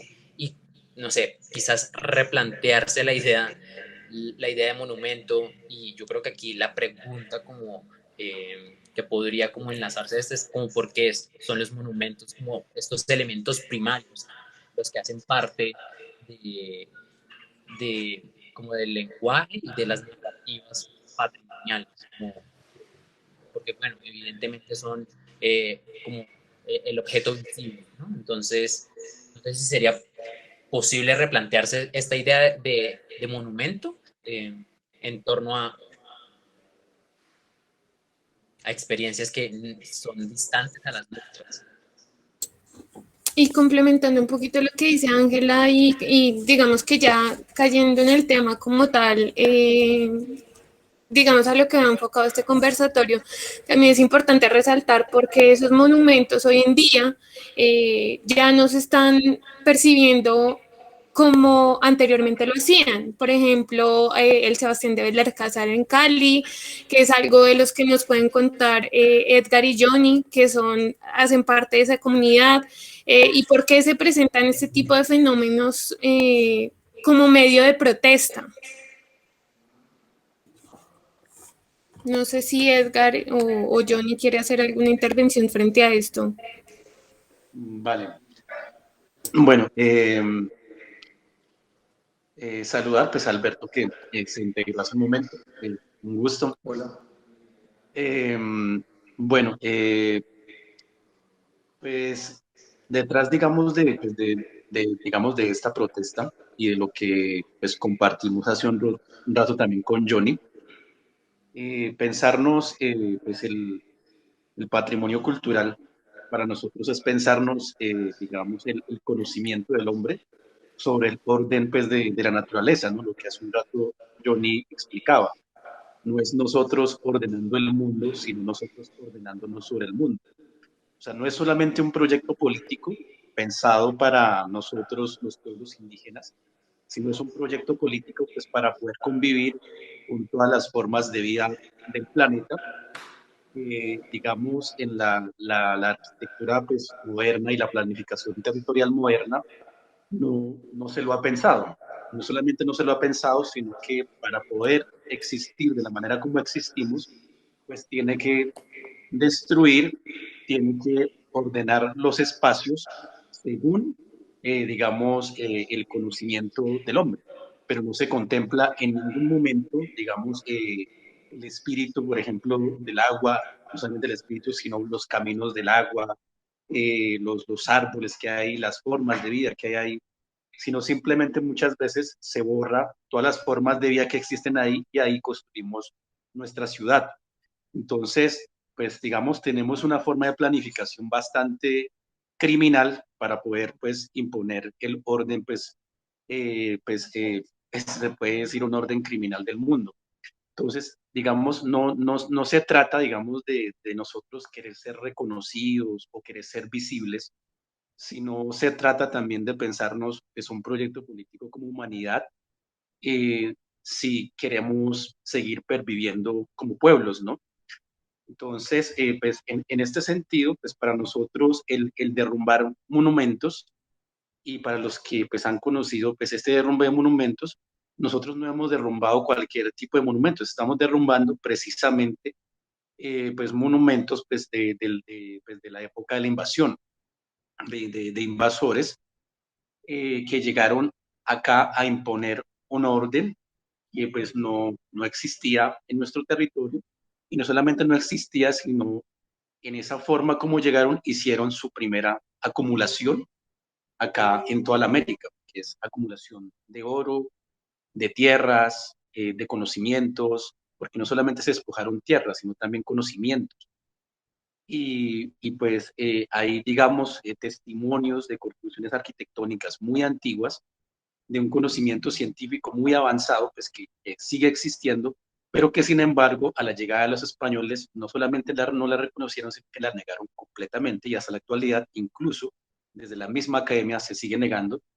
Ya digamos en algunas universidades ya, por ejemplo, ya se habla al menos de interculturalidad, pero no solamente se trata de hablar, sino realmente de cómo nos vamos a comenzar a pensar el mundo, pues no porque seamos indígenas, no porque seamos nuestra cosmovisión, sino pues un orden de nosotros sobre el orden pues, del mundo, si queremos seguir existiendo, ¿no? Entonces, pues los derribos que se han hecho es uno, por ejemplo, el de Popayán, el que se derribó estaba encima pues, de una construcción ancestral, una pirámide ancestral de nuestro pueblo Misak, ahí en el valle de Puen. Ese lugar no era conocido por el patrimonio arqueológico y arquitectónico que existía ahí, sino era conocido para todo el mundo porque ahí estaba alguien sentado en un caballo con un título colonial que es Sebastián de Belalcázar. Entonces la gente se tomaba fotos ahí, iban a esa parte alta pues de la pirámide para poder mirar toda la ciudad, pero la mayoría, antes del derribo de Sebastián de Belalcázar, no sabían que es un patrimonio pues arqueológico y arquitectónico muy antiguo que existe en ese lugar, construido con adobes, en donde también por excavaciones arqueológicas se encontraron también 14 tumbas entre adultos y niños, pero pues esta historia no se contaba y no se cuenta pues con un objetivo pues político muy claro, porque pues digamos, para la corona española y cuando se funda pues la república, los paisajes con los cuales se crea la identidad de nación no son los propios, o sea, no son ni los indígenas, ni los afros, ni siquiera lo mestizo, pues son símbolos coloniales y se hace sobre paisajes coloniales y las mismas universidades también lo validan desde esos tiempos. Entonces, se trata también, pues, o sea, para poder cambiar este orden pues, que nosotros vivimos, se trata también de cambiar desde las formas como nombramos, como vemos y como vivimos. Entonces, por eso se derriba ese símbolo y además que para construir ese símbolo de Sebastián de la Casa tuvieron que cortar la punta de la pirámide, pues que tenía muchos años, para poder construir algo que se hizo de pronto, no sé cuánto se habrá demorado el artista para poder construir eso, pero no sé, de pronto 1 año, 2 años, no sé cuánto se habrá demorado, pero había una construcción, es muy antiguo, con un conocimiento también muy antiguo, que no solamente pues, se sigue rescatando en la actualidad, sino que pues, se corta como si fuera cualquier loma. Entonces, ahí, digamos, estamos pues, reivindicando por un lado no solamente el patrimonio pues, arquitectónico propio nuestro, sino reivindicando la memoria colectiva de nuestros pueblos, de los pueblos indígenas.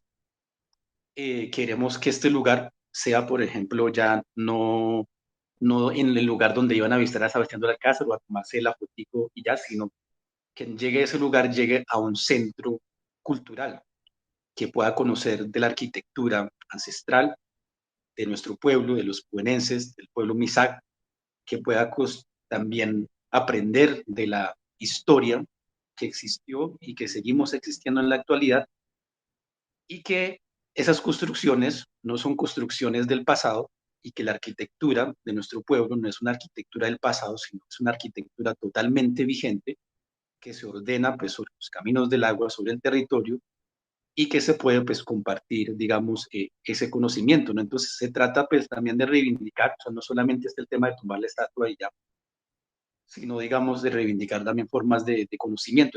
Está eso, y pues para nosotros era muy importante eso.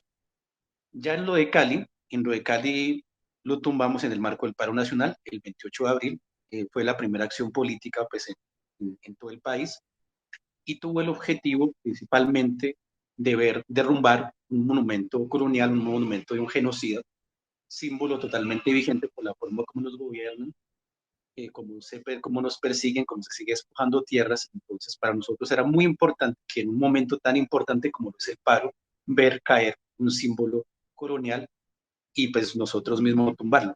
Entonces, pues detrás de esto, pues hay todo un proyecto político, no de buscando como que, no de quejas, no de buscando, ahí no reconozcanos, no, sino que hay conocimientos que pues estamos compartiendo, que seguimos compartiendo y que es muy importante valorarlos.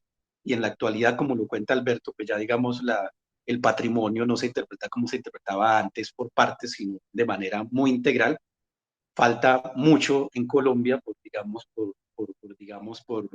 construir realmente políticas de patrimonio que reconozcan pues toda la diversidad pues digamos, de conocimientos que existe, pero sin embargo pues, se ha ido avanzando, y eso finalmente para nosotros tiene que ver con la construcción de memoria colectiva y con la memoria histórica de nuestro país, porque o sea, todo lo que es la arquitectura, los monumentos, pues tienen que ver, hace un rato creo que era Eduardo, que nos decía pues el conflicto pues, de identidades, pero hay un conflicto, hay una disputa sobre el poder hay una disputa sobre las formas de representarnos y pues es, digamos, lo que está en juego en la actualidad y por eso nosotros actualmente venimos exigiendo al gobierno nacional la resignificación de todos los espacios públicos también del país. O sea, esos espacios públicos no se pueden seguir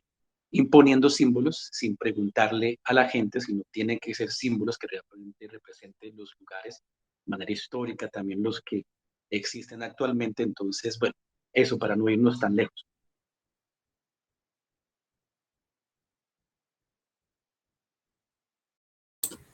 Listo, Eduardo, dale. Gracias, Valentina. Sí, había pedido la palabra. Edgar, muchas gracias por esa explicación, y Johnny también igualmente por lo que más temprano nos compartieron y esas perspectivas muy interesantes desde una mirada muy particular de cómo entienden el territorio y cómo ven estos procesos, la historia, la memoria, el pasado, etcétera. Los escucho, entiendo muchísimo lo que están compartiendo con nosotros. Yo mismo, en los cursos que dicto de la universidad, permanentemente estoy discutiendo con los estudiantes acerca de la vigencia del patrimonio, así como lo había comentado hace unos minutos al comienzo de este conversatorio. Y yo siempre estoy retando a los estudiantes a encontrar algún elemento patrimonial que esté en conflicto, que sea patrimonial porque legítimamente es reconocido por la comunidad y reúne los valores, o incluso patrimonial porque le ha sido adjudicado ese título, porque desde una resolución, desde una legislación, está amparado y está dentro de una lista oficial de patrimonio. Independientemente de si es un tipo de patrimonio u otro, puede encontrarse en conflicto, bien sea con la memoria, con la comunidad, con el lugar, con el uso, o se ha transformado en otra cosa, ha perdido el significado o se ha resignificado de una manera particular. Y el reto que yo le hago a los estudiantes es, bueno, ¿qué hacemos con ese patrimonio? ¿Cómo le damos vigencia? ¿Cómo lo socializamos? ¿Cómo lo actualizamos? ¿Cómo le devolvemos el sentido que pueda tener para una comunidad? Y en ese orden de ideas surgen estrategias, algunas pues un tanto ingenuas o irrealizables, pero de cualquier manera explorando alternativas a una realidad o a una situación actual que claramente se encuentra en disputa y se encuentra profundamente tensionante. También entiendo que muchas veces simplemente desear las cosas o hacerlas de una manera más tradicional, más convencional, no cala y no siempre se escuchan esos reclamos. Y cuando una comunidad probablemente no tiene la misma visibilidad o el mismo eco en una sociedad, pues es difícil que sean escuchados. Ahora, lo que yo me pregunto, y sinceramente, con todo respeto, quiero pues discutir aquí, es la manera de lograr ser escuchados, porque desde mi punto de vista personal, el derribar un monumento, sea cual sea, una estatua, de esta manera es un acto de violencia, y pues yo personalmente estoy en contra de cualquier acto de violencia, del presente y del pasado. Es decir, también veo en el pasado pues una violencia encarnada en estos símbolos, en esta memoria, en esta historia, que eso tampoco se puede justificar, pero el actuar de esa manera contra un objeto, ¿cierto? Pues es violento, de cierta manera. Entonces, mi gran reto, mi pregunta y lo que permanentemente me estoy preguntando y discutiendo con mis estudiantes y mis colegas es, bueno, ¿cómo lograr un cambio, pero de una manera, no sé, menos impositiva? Así como el monumento se impuso de forma arbitraria, retirarlo también es una arbitrariedad. Entonces, esto es un debate y es una discusión álgida, es difícil, pero bueno, pues quiero escucharlos, pero esta es mi posición personal. Listo. Yo quería decir una cosita antes de darle paso a Juan, va Ángela y después va Juanita. Es irónico también porque, y es raro, ¿no? Porque, digamos, se está presentando lo que pasó en Cali o lo que pasó acá en Bogotá en la 10ª, pero, por ejemplo, se mantiene a Gaitán, que queda en la 26, y lo pintaron y se apropiaron, digamos, de alguna manera de él como sociedad. Entonces, pues sí, es bastante raro y yo diría que una forma de pronto socialmente expresarse, que como dice Eduardo, no puedes, no, o no necesariamente es la correcta, pero sí está pasando un cambio, sí estamos evidenciando que como sociedad necesitamos cambiar el chip, también como lo decía Alberto, sobre, digamos, la parte medioambiental, que también influye en la parte del patrimonio y de cómo todo ese hito histórico nos ha llevado a ser la sociedad que somos hoy en día. Entonces, dale, Juan. Sí, bueno, yo voy a responder un poquito. Creo que la idea de que el gesto de desmontar una escultura de estas tiene que ver también con un asunto, digamos, de visibilidad que antes era imposible. O sea, por ejemplo, digamos, en la sociedad pastusa había una molestia con que estuviera Nariño en la plaza por años y años y años, digamos que tiene que ver con la historia, digamos, de Nariño pues, y Pasto como un bastión realista en la independencia, y digamos que esas cosas suceden, se van sumando y sumando y sumando, pero eventualmente digamos que es un discurso que se vuelve secundario y se vuelve periférico, a menos de que pasen cosas como estas, ¿cierto? Digamos que la información de la pirámide de Tulcán es información que estaba por ahí, es información que estaba, o sea, yo recuerdo en la universidad haber hablado de eso, una profesora de trabajo de campo, hablábamos, nos contaba de eso, nos contaba cómo habían puesto esta cosa encima de un sitio, hablando específicamente de un gesto, digamos, de supremacía colonial, ¿cierto? Y esto está impuesto ante un pueblo que digamos que son las víctimas precisamente de este genocidio, fue como lo nombraron ahorita, ¿cierto? Entonces yo creo que el asunto es que, digamos que esa corrección de comportamiento parte, digamos, de una falsa equivalencia, como si estuviéramos partiendo de un grado cero en que simplemente está, ¿cierto? Como que estamos en un partido de fútbol, entonces uno le jala la camiseta al otro, entonces vamos a jalar la camiseta al del otro lado, cuando el partido de fútbol empezó en que con que la cancha estaba a 45 grados y alguien se está quejando con el árbitro por no sé cuántos cientos de años y no pasa nada. Entonces yo quisiera pensar que digamos, esas dos violencias no se pueden equiparar, digamos, ¿cierto? O sea, claro que es violento, o sea, es violento, así como es violenta un derrumbe causado por el invierno, puede ser violento, pero digamos que hay violencias de violencias, ¿sí o no? Así, digamos, como tampoco podemos equiparar, digamos, una violencia como poner una bomba aquí en Medellín versus la violencia de ver una escultura de Botero llena de huecos, ¿cierto? Que son dos cosas que ha sucedido, digamos, en aspectos de memorialización histórica en la ciudad donde yo vivo, ¿cierto? Por ejemplo, la paloma de Botero que todo el mundo ha visto, pues, supongo que todo el mundo la ha visto, que es la paloma de Botero llena de huecos, es un hito, de cierta manera, porque tiene una dimensión indexical, tiene una dimensión de los indicios de una cosa que pasó, ¿cierto?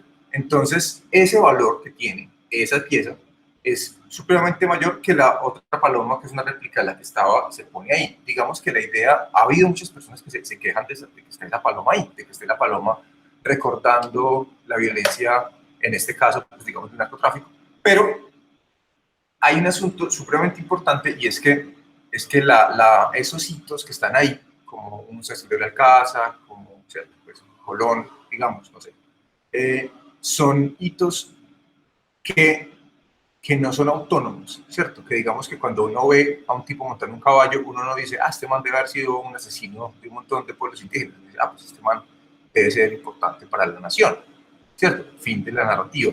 Entonces, cuando se convierte en un símbolo, digamos, detrás del cual un status quo que tiene una violencia inherente se esconde, entonces es importante desmontarlo, ¿cierto? Además, porque, digamos, también un asunto como, digamos, si estamos pensando, digamos, en la banalidad del mal, la mayoría de eventos violentos que suceden, la mayoría de cosas violentas que suceden, no suceden por un interés abyecto, expreso de cometer delitos atroces.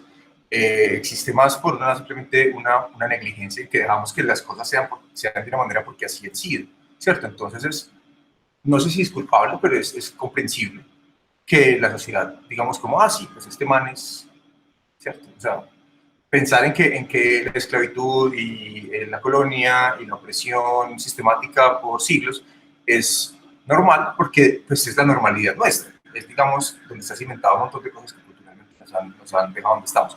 Uno de estos gestos creo que es importante también validarlos como un gesto legítimo, digamos, de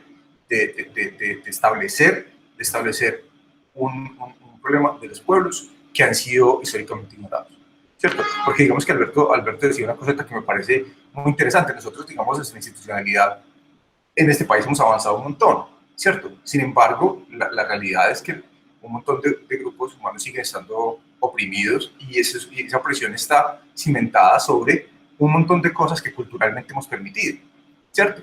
Y no va a pasar fácilmente que el Estado diga, ok, vamos a parar porque sí, ¿cierto? Porque digamos que no es visible, digamos, en el gran, digamos, no es visible como desde la nada. O sea, quedarse sentado y esperando no ha funcionado. Lo hemos visto también en las luchas feministas, ¿cierto? Cuando hay violaciones y grafitean y la gente se queja de los grafitis, pero cuando hay violaciones no pasa nada, ¿cierto? Entonces yo creo que el problema de equiparar esos dos tipos de violencia lo que permiten es que los establecimiento de un silencio que ha sido, digamos, la inercia cultural, la inercia social, ¿cierto? Porque nosotros tendemos a la calma, tendemos al silencio, tendemos a pensar en que, no, pues simplemente convivimos con esto y en este país estamos acostumbrados a convivir con muchísimo. Entonces, bueno, no me quiero joder todo el resto del tiempo, pero hasta ahí. Listo. Bueno, creo que iba yo, ¿sí? Sí, espérame, les iba a preguntar a los panelistas si les parece y dejamos el conversatorio hasta las 7:30 por esa media horita que perdimos al inicio. No sé si ustedes estén de acuerdo. Es que ¿Les parece? Tengo que irme, Valentina, a las 7:15. Listo. Bueno, ahora, pues, si quieren hablar uno y me dejan a mí, hago trampa, me dejan hablar y yo me puedo escapar, o no sé cómo quieren. Pues no sé qué dice Juanita y Ángela, que son las que siguen. Yo mi intervención va a ser súper cortita, de verdad. Yo, pues nada, primero agradecer las palabras de Edgar y de Juan. Creo que hay mucha lucidez y conciencia sobre cómo hablar frente a este tema, porque sí, evidentemente no, es imposible equiparar como una violencia estructural de más de 5 siglos con derribar un pedazo de hierro con la cara de un pendejo. Como que no tiene, o sea, no es equiparable. Pensar que el busto nada, no sé, de quien sea que hayan quitado, sea comparable con un sistema estructural que sigue vigente hasta el día de hoy. Y también luego, yo no sé cuánto tiempo va a tardar que muchas personas sean capaces de darse cuenta que ni la inclusión ni la visibilidad van a eliminar los sistemas de opresión. Como eso no va a pasar porque como que es importante replantear. O sea, yo como que trato de ser imparcial, pero evidentemente no lo logro porque creo que muchas veces como cuando tú haces parte de una comunidad marginalizada histórica y estructuralmente, tú eres capaz de ser consciente de esto. Pero cuando eres una persona reoccidental, blanca, privilegiada, cisgénero, heteronormada, pues no vas a poder nunca tratar de pues como de salir de estas normas. Entonces, pues nada, creo que hago eco sobre, creo que más allá de una visibilidad tiene que haber como instancias de reparación. Y aquí cedo la palabra a quien quiera hablar. Listo, entonces le voy a dar la palabra a Alberto, perdón Juanita, y vas tú y va Eduardo para cerrar con Alberto que tiene que retirarse. Dale. Sí, simplemente les ofrezco disculpas nuevamente por tener que irme. No, hace poquito me encontré con un soneto de Rubén Darío que le dedica a Antonio Machado, que no sé si saben que murió en el exilio cuando tuvo que salir por la guerra civil, que dice que en la playa he encontrado un caracol de oro, macizo y recamado de las perlas más finas. Europa le ha tocado con sus manos divinas cuando cruzó las ondas sobre el celeste toro. He llevado a mis labios el caracol sonoro y he suscitado el eco de las dianas marinas. Le acerqué a mis oídos y las azules minas me han contado en voz secreta su secreto tesoro. He pensado mucho sobre esa imagen de alguien que encuentra un caracol y descubre que si se lo pone en el oído le dice algo y que adicionalmente también lo puede interpretar, es decir, lo puede usar. A veces pienso que lo que yo he aprendido del patrimonio es eso, es básicamente como a siempre tratar de escuchar lo que me dicen los lugares, lo que me dicen los objetos, y evidentemente esa sería como una primera invitación, digamos, como tratar de por qué, o sea, qué hay detrás de esas cosas. Yo podría contarles a Edgar cuál fue la historia de Victorio Macho, que paradójicamente estaba siguiendo el mismo curso vital de Antonio Machado. Victorio Macho, el escultor de esa escultura de Sebastián de Belalcázar, salía al exilio, había hecho la escultura de la Pasionaria, que era justamente la mayor representante de ese cambio social que él esperaba que se diera en la República Española al momento de salir al exilio. Básicamente estuvo en Francia exiliado. Tú preguntabas que cuánto tiempo se había demorado haciendo ese caballo y esa escultura de Sebastián de Belalcázar. Estuvo 1 año y medio allí, se cayó del caballo y casi se mata y finalmente mandó ese caballo por barco que pasó por Panamá y finalmente llegó. Una de las razones por las cuales él no se quedó en Colombia es que él había pedido que esta escultura estuviera al frente de la iglesia de San Francisco en Popayán, y el padre de la iglesia dijo que no estaba de acuerdo porque le ofendía profundamente que cuando los feligreses salieran de la iglesia le vieran la grupa al caballo. Y fue Guillermo Valencia quien tomó la decisión, no Victorio Macho, de ponerla en esa montaña. Yo de verdad celebro este espacio para conocer a Edgar, a Juan Guillermo. Yo sí creo en un país en donde todos nos podemos sentar a hablar. A mí personalmente sé que es absurdo querer inmortalizarse con una escultura. Yo creo que hasta los romanos ya vieron que eso fracasa completamente.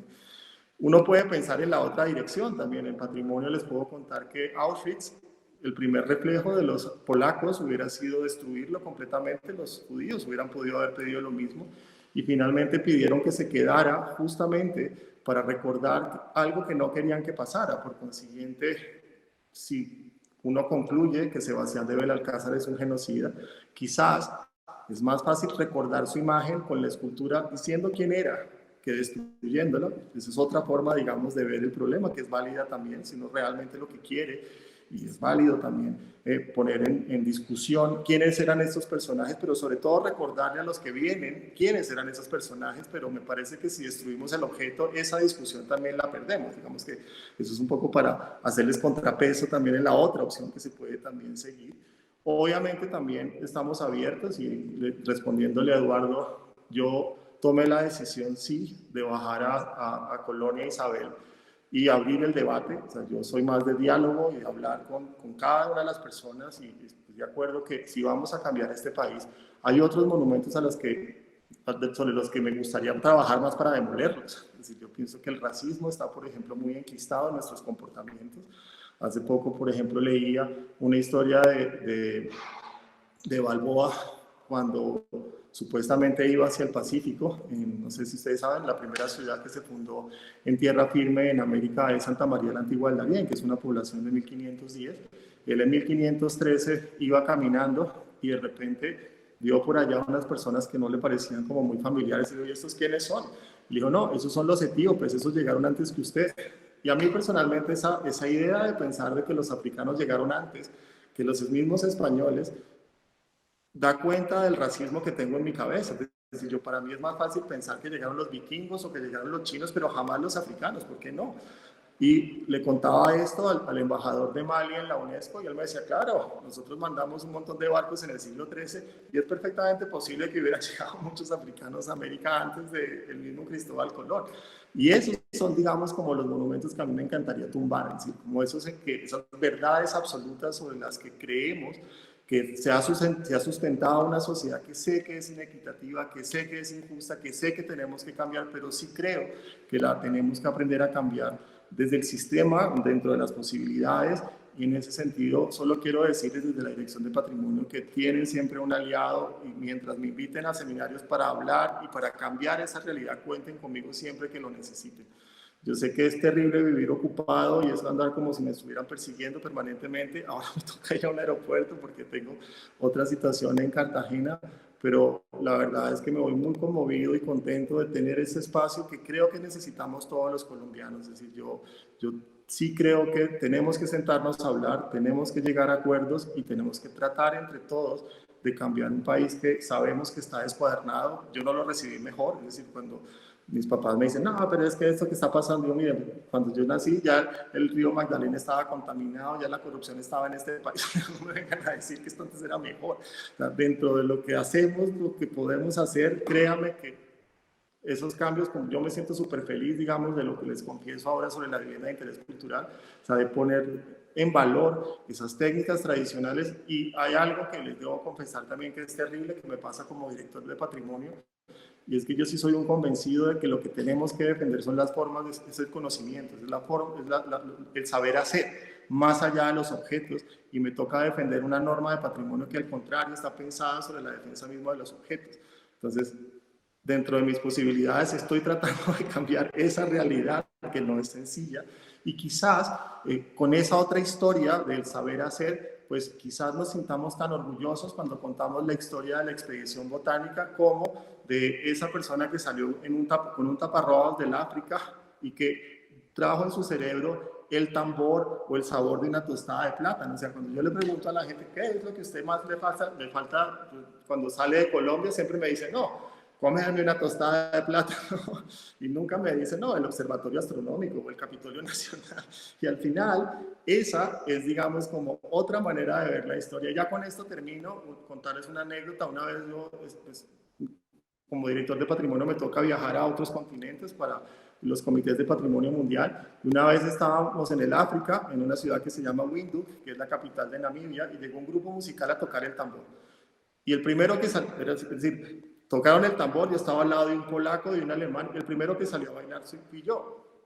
Y yo en Colombia, cuando bailo, lo único que genero es hilaridad, o sea, la gente se ríe mucho porque soy muy descoordinado, pero en ese momento descubrí lo africano que soy. O sea, yo no sabía eso, y seguramente Edgar me enseñará también a saber lo indígena que soy. O sea, somos al final esa mezcolanza, ¿saben? O sea, cada uno tendrá, o sea, ustedes me ven muy blanco, pero seguramente tengo muchas otras cosas que me hacen feliz de nacer en este país y de representar ese patrimonio donde espero que algún día nos reflejemos todos. Les ofrezco muchas disculpas de verdad por ser tan grosero y tenerme que ir ya, pero queda abierto el diálogo, pues ya ustedes conocen mi correo electrónico y mi teléfono, espero. Así que pues muchas gracias a Juanita, a Eduardo, a Valentina, a Juan Guillermo, a Ángela, a Ana María, a Edgar y a los 16 más que no veo porque no tengo los nombres, pero pues un gran abrazo, bueno, y les ofrezco, bueno, Ana María, chao, perdóneme de verdad. Okay. Chao Alberto, gracias. Adiós. Chao Alberto. Chao Alberto.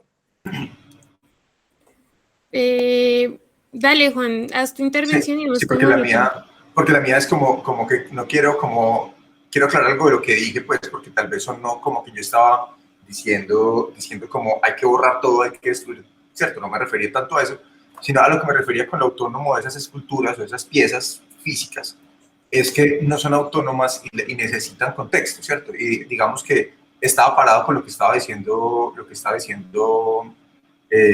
Alberto de Auschwitz, ¿cierto? La idea de que requerimos un contexto histórico para ese tipo de cosas que tienen una situación, una posibilidad, digamos, de influir nocivamente en la sociedad, ¿cierto? Digamos que se necesita una lectura de eso, y me parece bien que desmonten las piezas y las pasen a un museo donde podamos verlas y entenderlas en su contexto completo, pero como eventos urbanos están, digamos, salvajes y están ahí haciendo los estragos que podrían hacer solamente que queremos.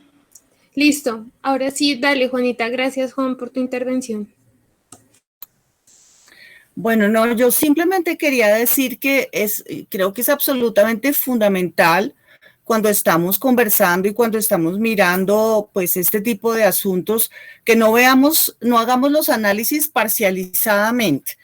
Eso me parece fundamental. O sea, yo entiendo, por ejemplo, la posición de Eduardo que dice, no, yo soy bandera de paz, yo soy también bandera de paz, pero yo creo que en el contexto de la protesta social y del descontento tan grande que hay en este país por razones que todos conocemos y de la injusticia y violencia brutal de Estado que hay en este país, pues a mí sí me parece fundamental lo que dijo Juan Guillermo, y es que hay tipos de violencias, que uno no puede, o sea, no es lo mismo la violencia de Estado que tumbar la escultura de Sebastián de Belalcázar.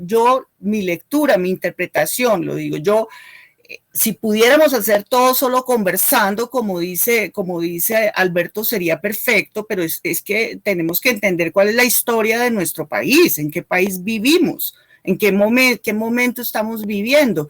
Entonces, por una parte quisiera decir que, en mi opinión, mi lectura, o sea, para mí, el hecho de que el pueblo Misak haya tumbado las esculturas es simplemente un mensaje. No lo leo como un acto violento, sino lo leo como un, oiga, escuchen.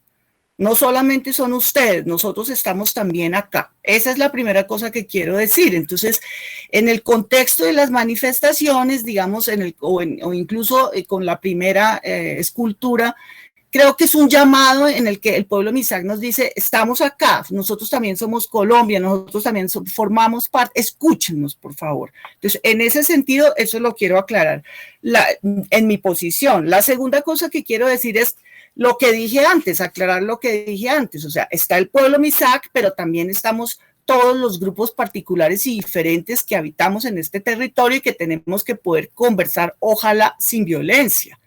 Ese es nuestro sueño, ojalá sin violencia, ¿sí? Eso lo tenemos que tener en cuenta. Me parece muy importante. Cuando digo no miremos las cosas parcializadamente, es porque en el momento en que hay una protesta, en el momento en que uno está en una manifestación, bueno, yo en estas manifestaciones no pude estar porque, como verán, pues me tenía que cuidar por mi edad, no quería que me diera COVID ni nada de eso, pero normalmente, por ejemplo, acompaño las manifestaciones. He notado que desde el 2018, con las manifestaciones de estudiantes, por ejemplo, se han cambiado las rutas de las marchas, se han establecido nuevos puntos de encuentro, entonces, digamos que las cosas van cambiando a medida que pasa el tiempo. En las manifestaciones siempre existe el riesgo de la violencia, así nosotros queramos manifestar a través del arte, así los estudiantes, los jóvenes no quieran, siempre existe el riesgo, por una razón muy simple, y es porque el gobierno no permite, o sea, el gobierno no le interesa realmente sentarse a conversar. O sea, si el pueblo Misak le escribe al gobierno y le dice, no, mire, yo quiero conversar con usted, pues el gobierno le dice, pero mejor dicho, ¿sabe qué?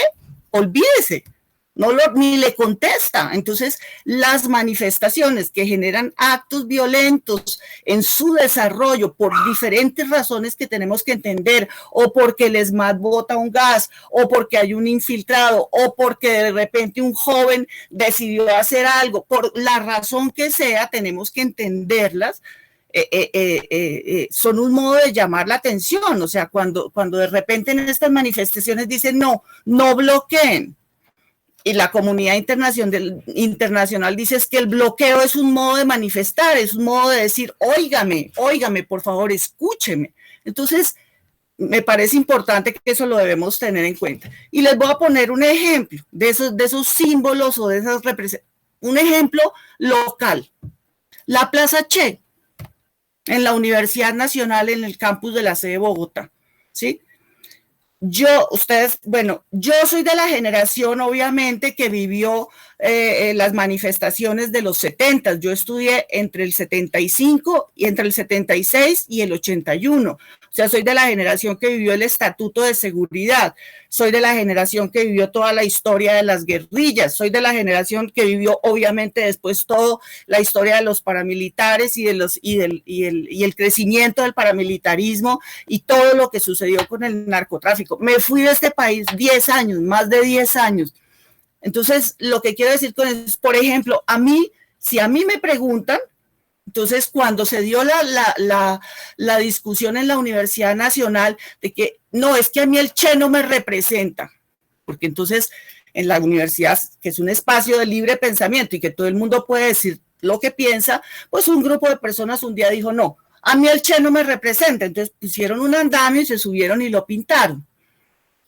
Otros profesores dijeron, algún profesor dijo, bueno, y si encontráramos una persona alternativa al Che, por ejemplo, y si pusiéramos a Garzón, entonces pintaron a Garzón. En un determinado momento, la rectoría de la universidad, cuando yo incluso trabajaba en esa rectoría, con nuestro cuento arquitectónico, la arquitectura moderna, los edificios blancos, los volúmenes, entonces éramos casi todos arquitectos, el vicerrector de la sede de Bogotá era arquitecto, y dijo, no, yo voy a quitar todos los grafitis. Voy a quitar todos los grafitis porque no dejan leer correctamente la arquitectura moderna, el blanco de la arquitectura, y teníamos una escuadra de trabajadores que grafiti que pintaban, grafiti que repintábamos, pero quitaron al Che y quitaron a Camilo Torres. Más nos demoramos en quitar al Che y a Camilo Torres. Yo no estaba de acuerdo con esa decisión, que lo que los estudiantes se demoraron en volver a pintarlo. ¿Sí? En ese momento, si ustedes le preguntan, yo tengo un estudiante que hizo un estudio sobre eso, sobre esa resignificación, sobre qué significa el Che, sobre qué significa Camilo Torres. Hay personas que dicen, no, pero es que Camilo Torres lo juzgan por el poco tiempo que estuvo como guerrillero, pero ¿por qué se fue como guerrillero? O sea, ¿qué es lo que pasa en este país? Por eso digo, no tengamos visiones parcializadas. Por mi generación, si a mí me preguntan, ¿usted está de acuerdo en que quiten al Che? Yo digo, no. Yo no estoy de acuerdo en que quiten al Che, porque el Che es el significado de toda una lucha social, de una conquista social fundamental en el siglo XX, que si la miramos con los ojos de hoy, la miramos obviamente violentamente, pero es que nosotros no podemos juzgar los hechos del pasado desde el día de hoy, sino tenemos que meternos en el contexto para entender qué fue lo que pasó. Entonces, digamos que nuestra búsqueda es conversar, poder hacer las cosas conversando. Pero los estudiantes desde el 2018 están diciendo, nos reciben, y primero reciben a Juanes, ¿no? ¿O a quién fue el que recibieron? No sé a quién, ¿no? Entonces, el problema es que para hacerse visible, cuando uno no está de acuerdo con una cosa, como sucede en este país, le toca, Eduardo, a veces hacer cosas como las que hizo el pueblo Misak. Entonces, uno puede decir, no es justa la violencia, ojalá pudiéramos hacer todo conversando, pero la realidad es otra. Incluso en el momento de las manifestaciones, si ustedes han estado en las manifestaciones, hay un crescendo de fervor que llega un infiltrado o llega un estudiante loco y tira algo y se armó el lío. Entonces hay que entenderlo dentro de ese contexto, pero no, digamos, no creo que se deba estigmatizar. Y creo que eso que dijo Juan Guillermo es fundamental. O sea, no es lo mismo que salgan disparándole a la gente con una pistola, el paramilitarismo urbano, que un acto, a mi juicio, no sé si Johnny estará de acuerdo porque se fue y él no está de acuerdo con ese tema de lo simbólico, pero a mi juicio, ese acto simbólico que hizo el pueblo Misak al tumbar las esculturas, que está diciendo, escúchenos, por favor. Eso es lo que quería decir. Listo, Juanita, muchas gracias. Bueno, a los participantes los invitamos a que vayan haciendo sus pequeñas preguntas y porque ya vamos a ir cerrando el primer conversatorio también para ampliar esta información el día de mañana y le vamos a dar paso a Eduardo para su última intervención. De acuerdo, muchas gracias. A ver, estoy de acuerdo con prácticamente todo lo que han dicho. Es decir, no se pueden equiparar diferentes tipos de, entre comillas, violencia, si es que el término les resulta, no sé, como lo mismo en cualquier dimensión. Pero lo que yo no puedo dejar como mensaje final de este conversatorio, ni a los estudiantes que están conectados, ni a mis colegas, compañeros de conversación con los que estamos compartiendo este momento, ni a mi hijo de 5 años, que probablemente también estaba al tanto de esto, es que ese mensaje que se quiere transmitir justifica una destrucción de esas características. Esa es mi opinión. Por supuesto, no estaremos de acuerdo todos. Unos lo ven como un mensaje, otros lo ven como algo, no sé, algo mucho más grave contra un bien público, contra una obra de arte, que algunos de ellos efectivamente son piezas bastante pues, valiosas desde el punto de vista plástico, de ejecución, de autoría y demás, pero esa no es la discusión en este momento.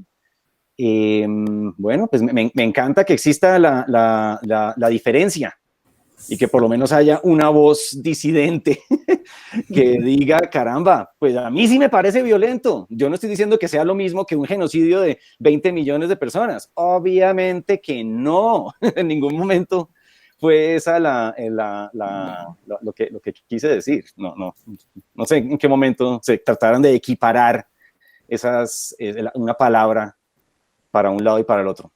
Pero bueno, nuevamente, y la invitación es al diálogo, como lo hemos dicho en repetidas oportunidades y todos, y sobre todo a imaginarnos un cambio, pero de una manera, no sé, concertada, que es difícil, yo sé, es difícil.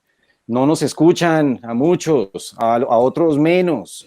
Y si esa es la manera de hacerse escuchar, pues caramba, ya es algo desesperado, es algo realmente profundo que sea así de grave la falta de atención que se tiene en ciertas situaciones.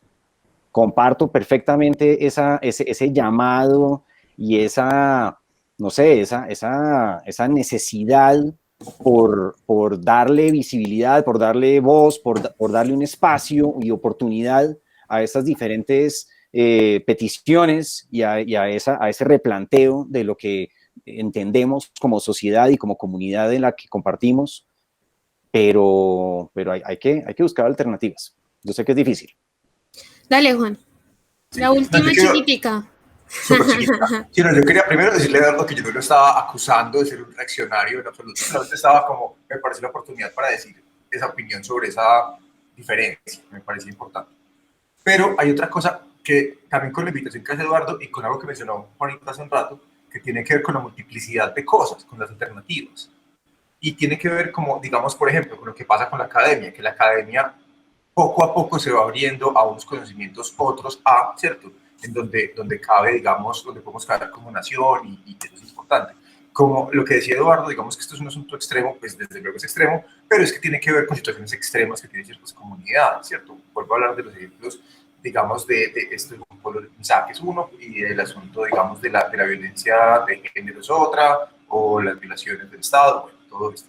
Pero al mismo tiempo, digamos que en discusiones como con artistas y en varias partes del mundo, hemos visto, pues como, digamos, desde mi rol del artista de la conversación, que hay un asunto como de un jiu-jitsu, digamos, como un judo institucional, en que todos estamos poco a poco erosionando, digamos, esa cosa monolítica que resulta opresiva, ¿cierto? Como decía ahorita, que tal vez no sea necesariamente deliberada, pero que de cierta manera requiere que todos estemos empujando una piedra que está quieta, ¿cierto? Como que la inercia ha sido difícil, digamos, de vencer. Entonces creo que el asunto se convierte en que algunas personas tumban monumentos, pero otras personas simplemente dicen buenos días todas y todos, y otras personas se interesan por conocimientos que pues, pueden llamar ancestrales o de diferentes maneras, y que sentimos que cada vez, digamos, hay